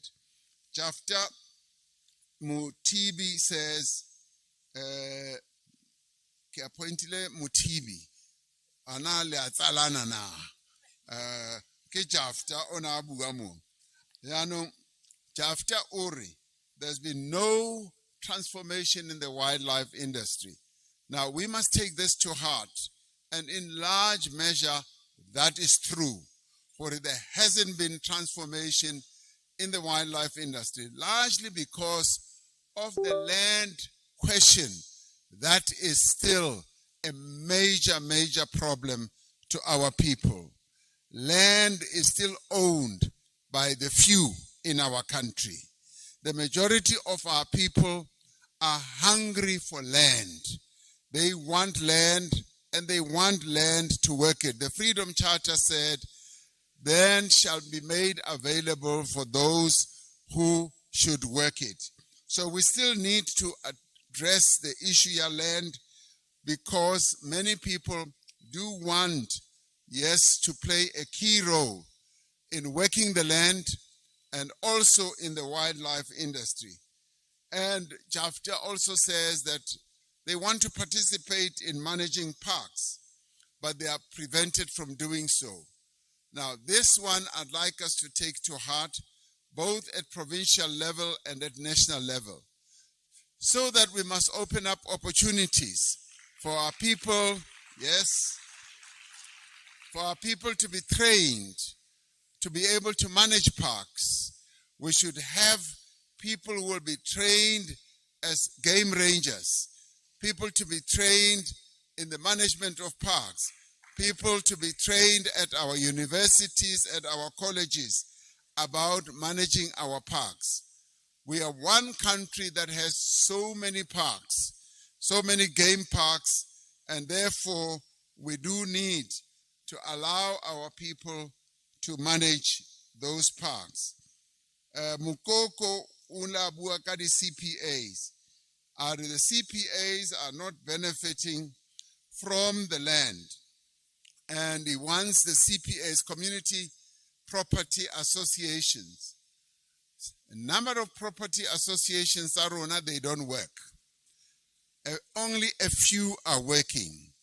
I would have wanted to hear from Mukoko for which ones are working here in Northwest.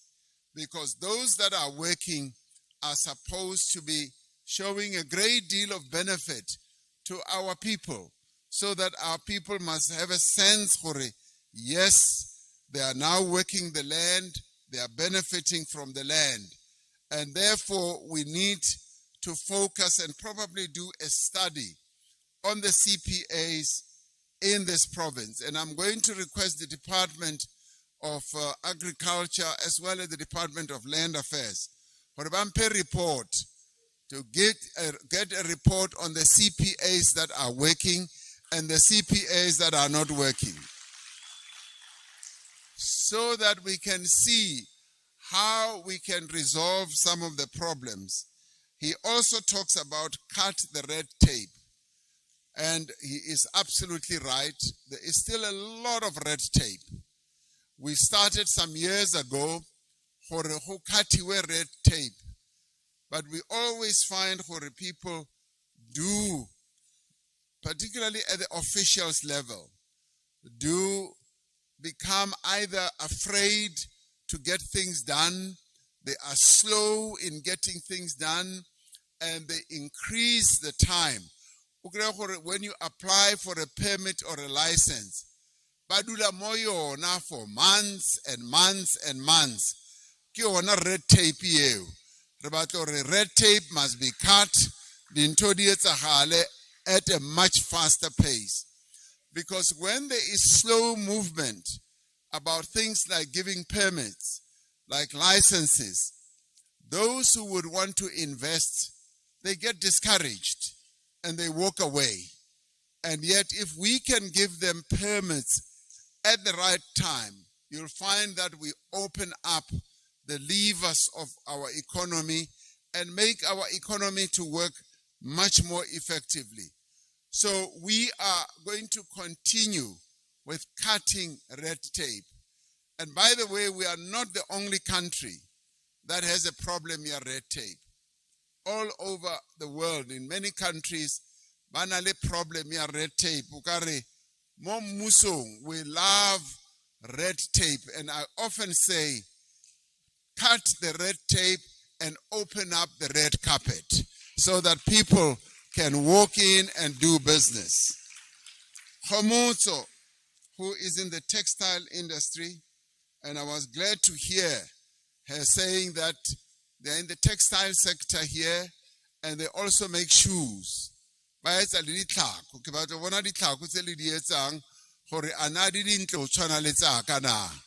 So we want to see what you make. And of course, you say the entrepreneurs are largely women in this sector. And of course, we want to empower the women, but she also complains about there is no market access and there is a need for training and development now. And some of the incumbents, who are actually stopping others from progressing. Now, Batla DTIC, the Department of Trade, Industry, and Competition, because they have a number of programs to support businesses, but also the Department of Small Business. We're setting up a fund, a transformation fund. Transformation fund where we are going to have quite a lot of money that we would like to utilize to support the small, medium enterprises so that when people want to get funding, they should be able to get easier funding so that they can continue building their businesses. She also says you need industrial working space. Yes, that's one of the areas that we need to pay attention to. As you go around our townships, I have found almost nearly every third house is business. Every third house or fourth house is a business. And if we can set up industrial parks where people can go and rent space and be able to do their businesses, and in that way we'll be creating markets where people can know where to go and buy. And I've often said that let us open township markets.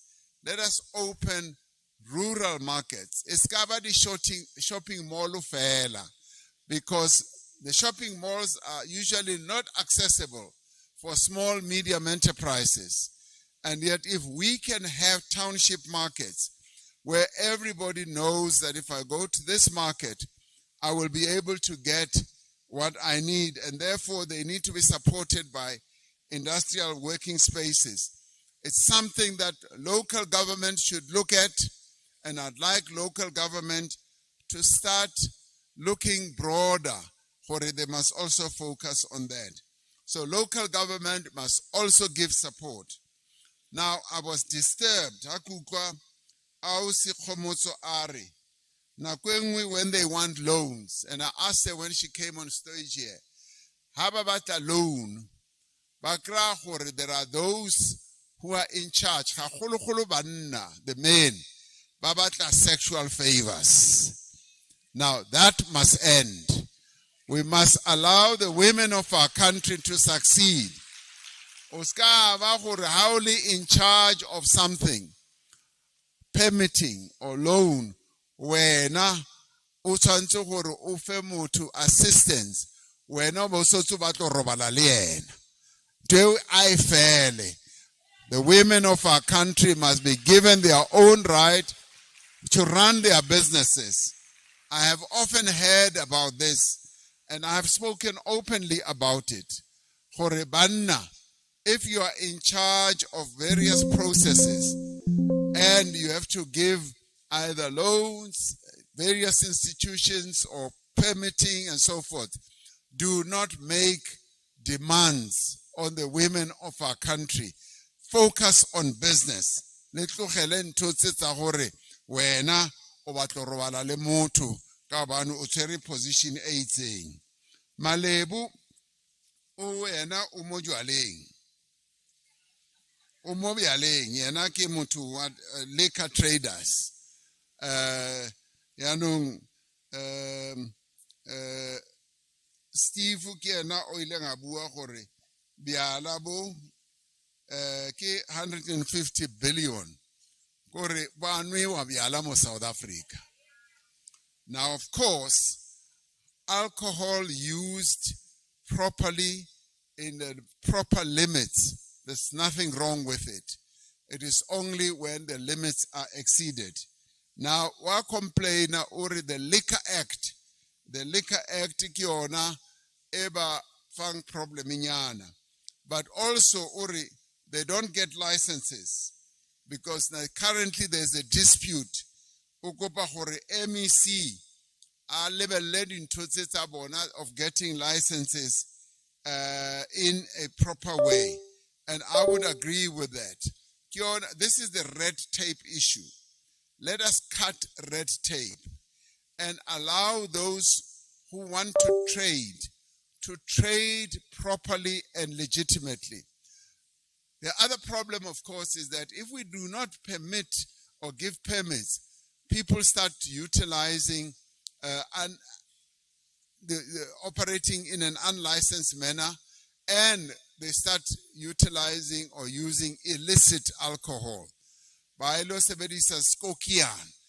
Skokian abiala bo le bo etswanga go di back door. Tse ka bang le di poison and all that. So let's operate properly in a well-regulated liquor industry. Sipiwe, my sister who comes from Ekona, now this is a wonderful initiative. The business women of our country got together and said they are going to support one another, but they are also going to engage businesses, the corporate sector, to work with them. And they asked me to go and launch their association. And I've been very impressed in the manner in which they are working together. Le babone bo ausi bala baba bedi ba ne ba tlile mo ba bonang gore ke bo ausi wa itse ba all right. Ba all right. Ba rana di businesses tsa bona, and we support them, and they also want to get ahead. They also want land. They want land to be given to them to advance their own businesses. But they also need the support that government can give them. Now, Mona, we as government need to be lending more and more support. We are working on a process of getting more and more extension officers in agriculture, so that our extension officers can support and assist our emerging farmers. We have a few extension officers in our country, in a country of a number of 3 million farmers.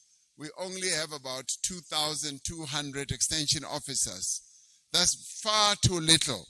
So I have said that I want to see the extension officers increased exponentially so that our farming industry can take off for support our farmers. I didn't get the name. It was talking about tourism. Tourism is an economic driver, and yes, indeed, tourism is a key driver, and it's one of those sectors that we want to see succeeding. Tourism has a number of subsectors. Some of those are tourist operators. Some of them are lodge owners. Some of them work, for instance, in the food industry, in the transport industry, in a variety of industry, arts and craft industry, and so forth. So through the various funds that we have, we are supporting our tourist industry people. And I absolutely agree that there needs to be more support. For instance, we need more safety and security support. What I've heard is that when a number of people go to Sun City, for instance, they are accosted along the road, and we need safety patrollers along the road so that our tourists can feel safe. But at the same time, we want heritage tourism. Heritage tourism, which Khosi Pilani, when we went to Muruleng, they said that they are working on a project here, heritage tourism, so that we can showcase our history, we can showcase our traditions, we can showcase events that are important in the history of our country. Because as a country, we have a very rich heritage, and that rich heritage needs to be put on display. And through these tourism destinations, we can put the heritage on our country on good display. And so therefore, I agree and I accept how we should do that. We also need adequate information centers. For when people come to tour in our areas, already information centers which they can go to. Now, here is another issue that he raises where he's absolutely correct. For a payment by government tends to be delayed, sometimes aiyo muso aule patali, and are patali within 30 days. And we have said that when government does not pay you, it basically is killing your business. That is the quickest way of killing small and medium enterprises. So therefore, we will be continuing to work on making sure the government does pay on time. And we are now going to use various mechanisms for the officials in government. For repayment must happen as quickly as possible. And yes, there needs to be funding for the parks in the Northwest as well. You are absolutely correct. Or the funding maybe is not sufficient, and we need to do that. My sister Charlotte, from the disability sector, people living with disabilities, she said there, and I'll greet you. I'll greet you when we leave. I couldn't shake your hand. And she complains, people living with disabilities are not included in many things. And government has a policy for a 2% must be allocated to people living with disabilities. And we are not living up to that.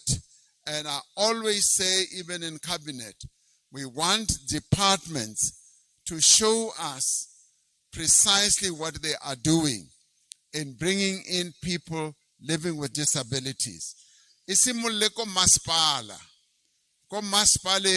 We must employ our people who are living with disabilities. Disabilities. It does not mean that they are disempowered. They can work, they can think, they can do a whole number of things, and they can even make things. They can create things, and they are also usually very creative. So we do want to move ahead with this, and our Charlotte, we will, and I will be insisting that departments in government must employ people living with disabilities. And we must also include them in economic participation.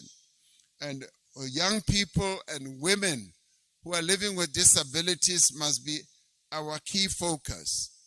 The issue of public transportation is another issue that we need to focus on for people who are living with disabilities. Because you're absolutely right, my dear sister, for there won't be economic inclusion or progress without including people living with disabilities.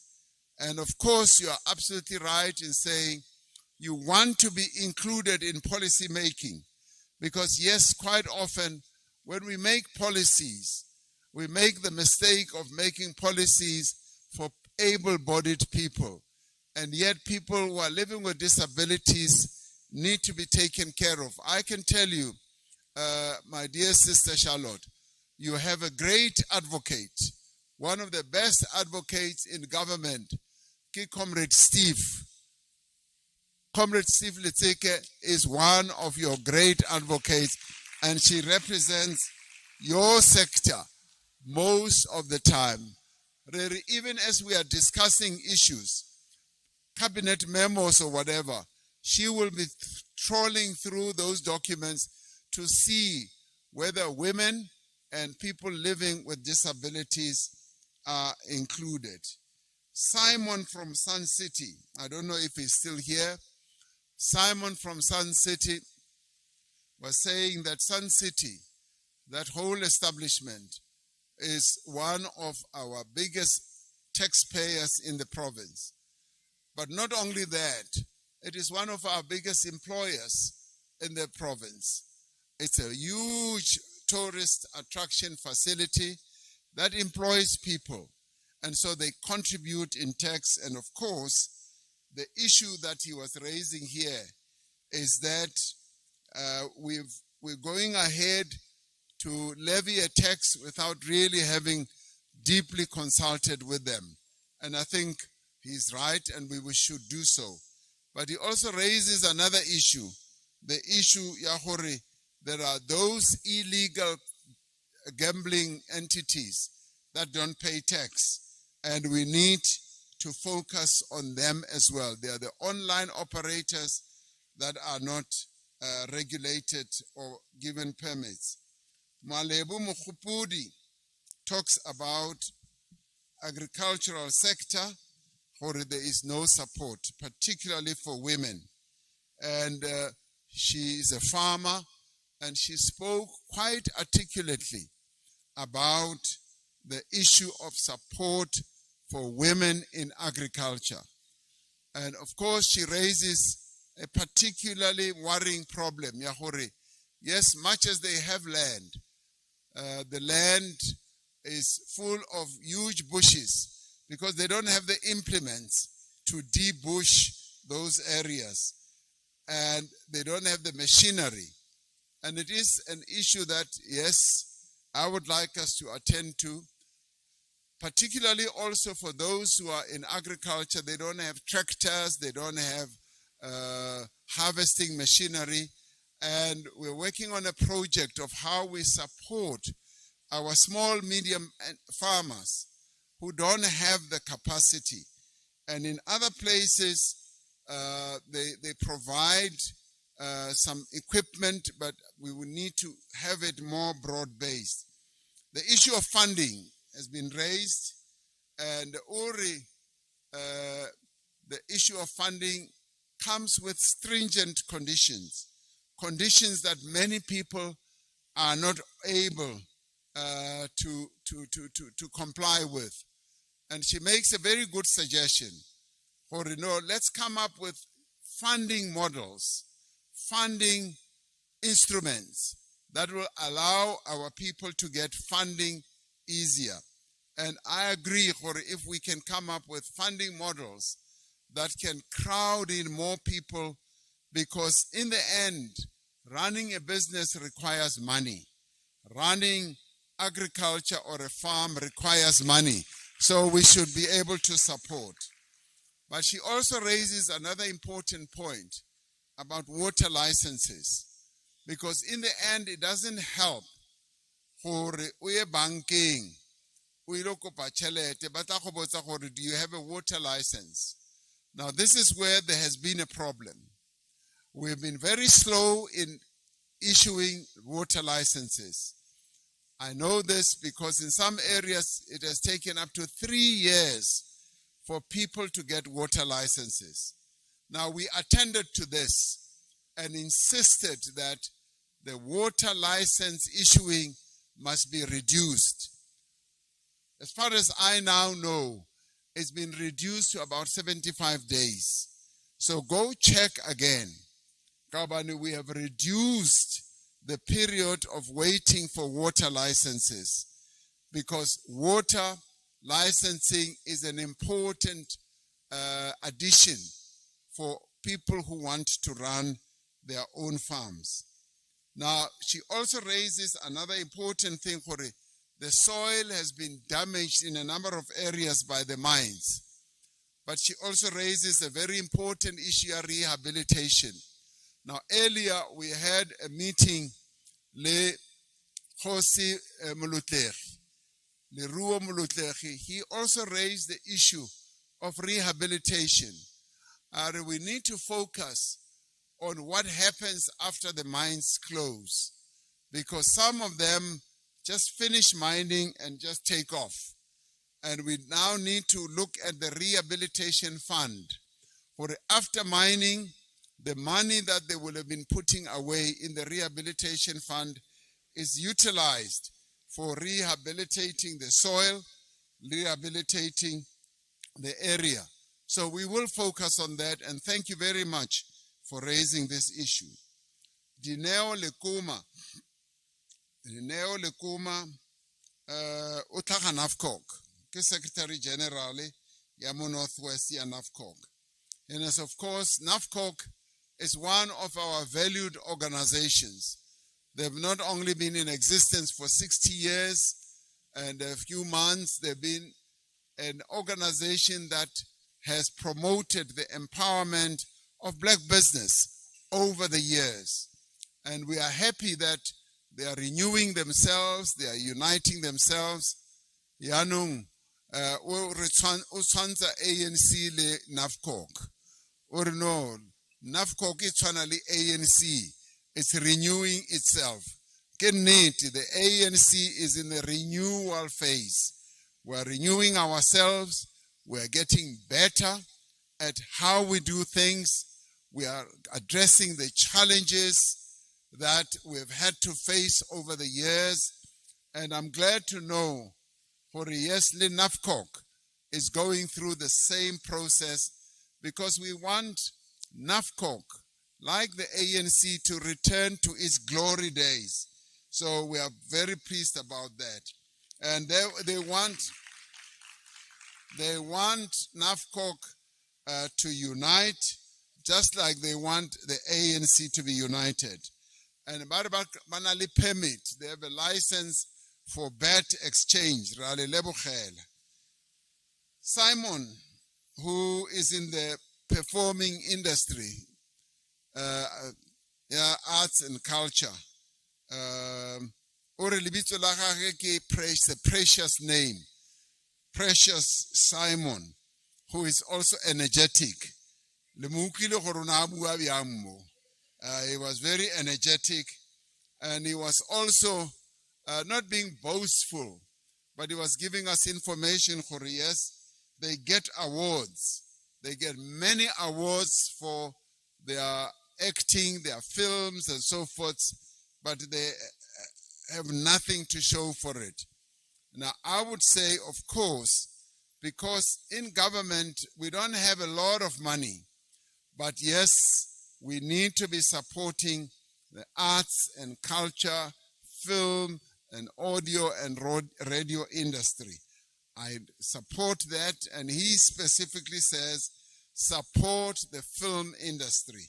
Yes, we need to do it as key stakeholders, as the business sector, as government, as well as those who are in the industry. Zinhle Picho, traditional healers. She spoke very, very eloquently about the recognition that the hospitals need to give traditional healers. Now, in China, they've started a process.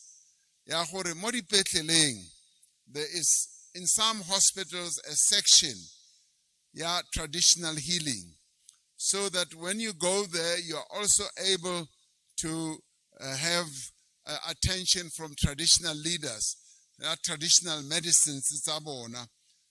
It is something that is being done in a number of countries. We also need to look at how we can do that. And we also need to train those traditional healers so that the interface between health as well as traditional healing can be properly synchronized, and there can be cooperation, particularly when it comes to herbal medication and all that. So he's asking that we should get, or she's asking for a health department should also train them.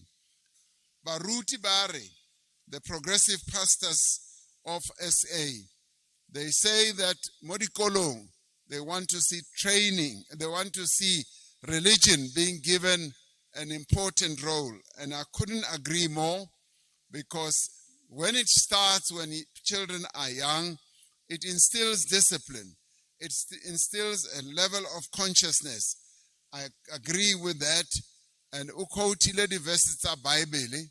I just want to say, Muruti, the verses tseo kaofela tseo di quotileng, ke di itse ka tlhogo nna. Ke di itse ka tlhogo. Ha o batla gore go recite le sona, o tle o mpone ha re hetsa mo. Tla go recite la sona. Matthew 7:12. O tle utlwa mo nna. The lady spoke. Those who came last year, I couldn't hear everything they were saying.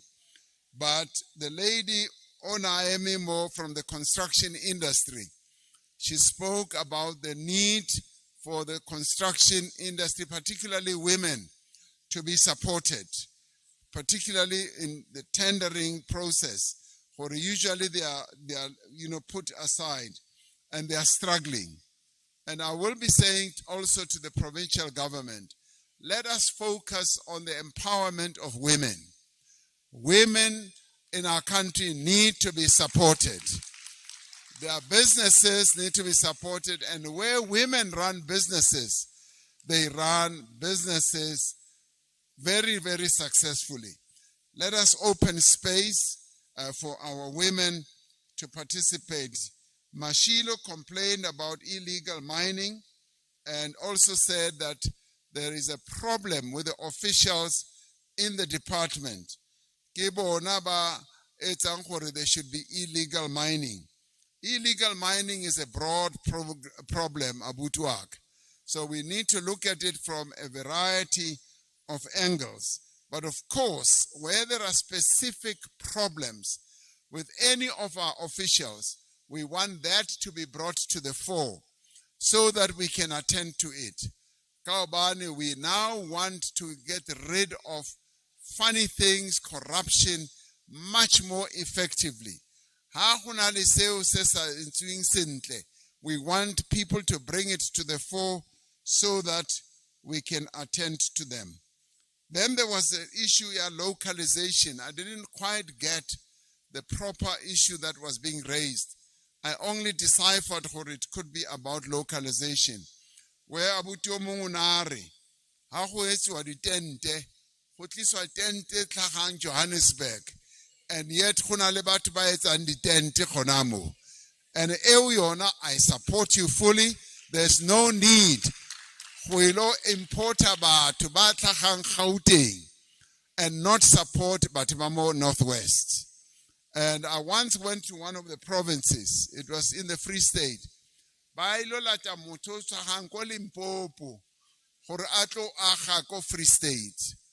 Atlo aga repairs in a clinic. And I asked, are there no people in the Free State who can do repairs in the clinic? Why do you go all the way to Limpopo? So localization is important. We need to use local people for things that can be done locally. Yes, we can bring others from outside for things that require their expertise. So are sebedise dintho tsa mo local. The last one who really also inspired me is Zanele. Zanele is in the tech industry. Okari, she went overseas. She got funding from overseas in dollar-denominated currency, and she has made great success. I want to thank Zanele for standing up here to sharing. She shared something that I think is really wonderful. And she urges us, and because she has traveled, she has traveled and she says, we do need to have a tech startup type of spaces or areas or industry, and I couldn't agree more. Other countries are doing so. They set up areas where people can go and just come up with their own ideas, and where they can also be funding. Some of them are called, angels who can fund you. Some of them are called a variety of names, and we do need to promote that industry, particularly for tech. I always find, many of our young people are really clever and sharp, and we need to give them opportunities to display and to demonstrate their capability. So what Zanele is proposing is a great idea.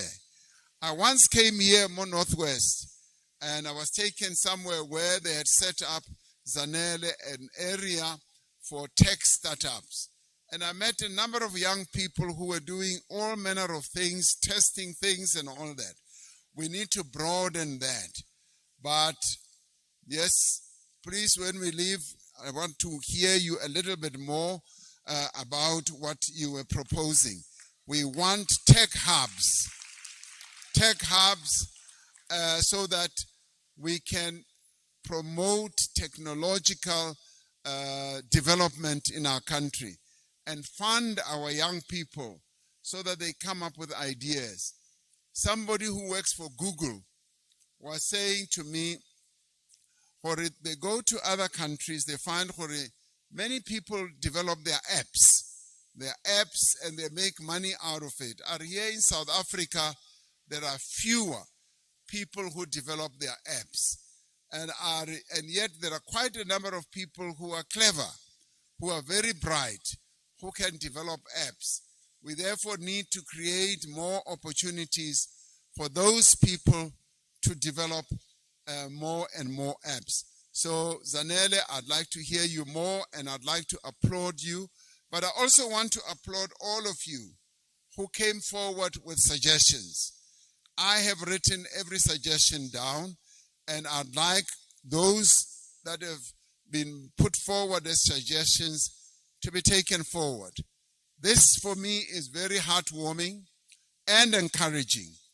For a forum like this has been able to give you an opportunity, but also give us an opportunity here at the table to hear your views and your suggestions. And I'd like you to know where your views and suggestions have not fallen on deaf ears.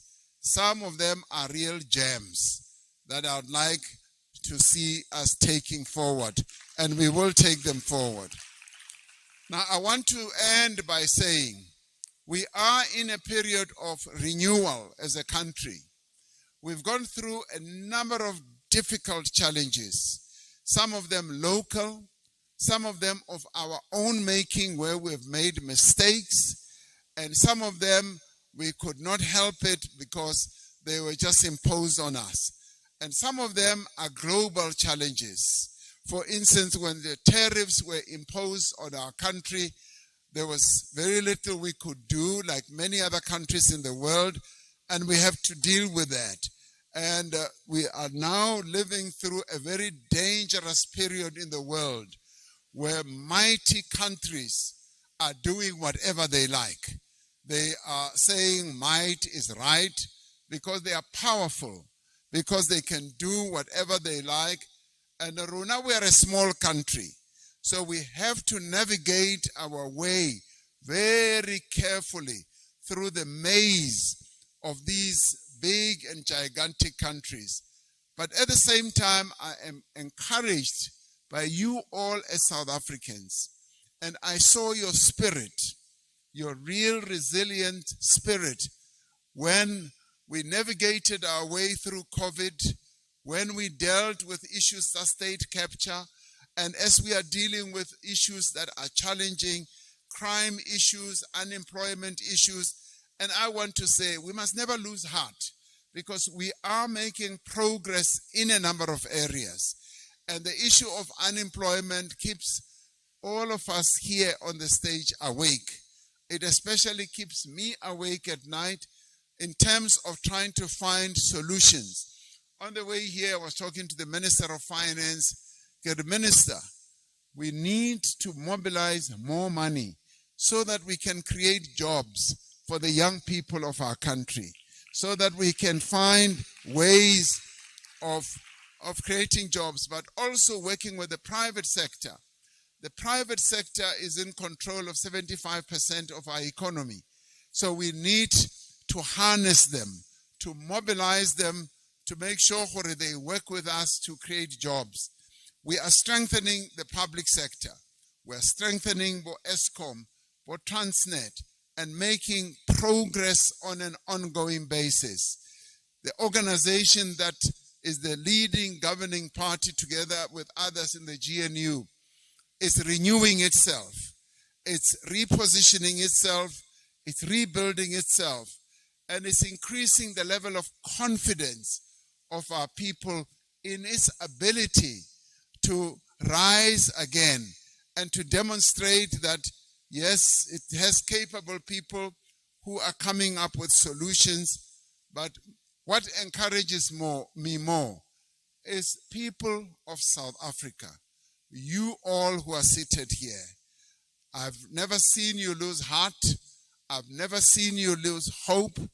And even today, I've just been so wonderfully encouraged by the spirit and the manner in which you have participated here.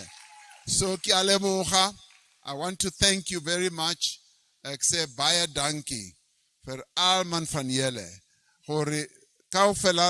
You participated in this engagement in the very positive way that you did. And thank you very much for the suggestions that you have put forward.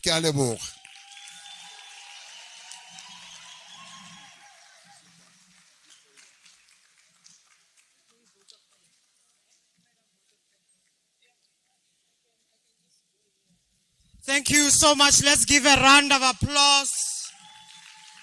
Mr. President has heard all the inputs, all the challenges, all the concerns, but also, most importantly, the solutions that Team Bokoni Bupirima, Banaba Africa Borwa, Sechaba South Africa Borwa are giving to South Africa. We are one people, and we certainly are going to make this work. Mr. President, thank you. Let's give him another round of applause. We are, of course, going to have a vote of thanks by our regional chairperson, Comrade Sheila, who's our Majoro, our mayor, executive mayor of Bojanala. Over to you with vote of thanks before we close off the session. Thank you.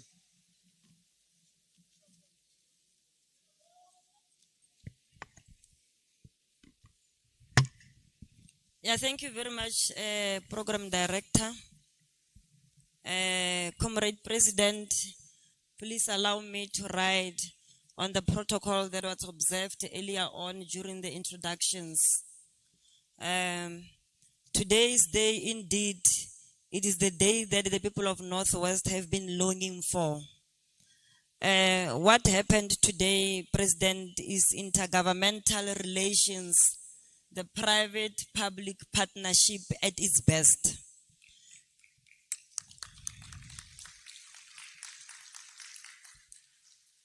The number of people that registered here today tells us that we need more of these sessions, especially whereby the national leadership is in attendance.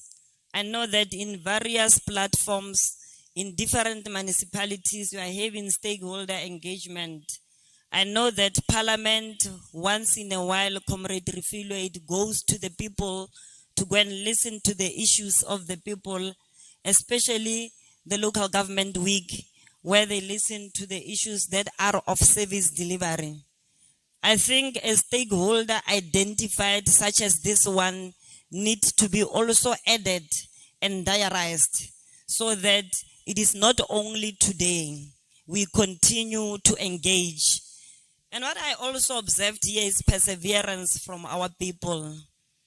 The people come up with proposals on what is expected of us as government. The red tapes that are there, that you also spoke to, Comrade President, they need to be attended to, because together we can do more and make South Africa a better place for all of us. Let me also thank those who deemed it necessary to organize today's activity, which is a very successful activity in the history of the Northwest. And lastly, Bagaeso, I will also want to invite you to the celebration of the ANC on Saturday at Muruleng. The African National Congress will be celebrating 114 years. The African National Congress is the party of the people. The government of South Africa, the GNU, through the president of the country, who's also the president of South Africa, we are still emphasizing the issue of the people, for the people, by the people. And we are still a caring government. The African National Congress is inviting all of you. I believe that from where you are from, various transports has been arranged for all of you. So let us come and celebrate the 114th year of the African National Congress. On that note, Program Director, thank you very much. Thank you so much. We have now come to an end of our event, our multi-sectoral engagement. Can I just say to you all, this is not the end of our engagement. We are going to take this work as guided and mandated by the President, follow up on the concerns, on the issues, follow up and also on the solutions, bring back the solutions and the feedback to yourselves. Thank you so much. Media, we are going to just stop there, but I'm going to ask, as President comes down with the dignitaries, take the picture with the speakers and do your doorstop, and President needs to go as soon as 5 minutes. Unfortunately, I'm in charge of time. I need him to go to the next engagement. President, thank you. The speakers who spoke, please quickly come here so that President can join the picture. Yes, yes. Yeah. Yeah, let's take the photos and then we're going to have them.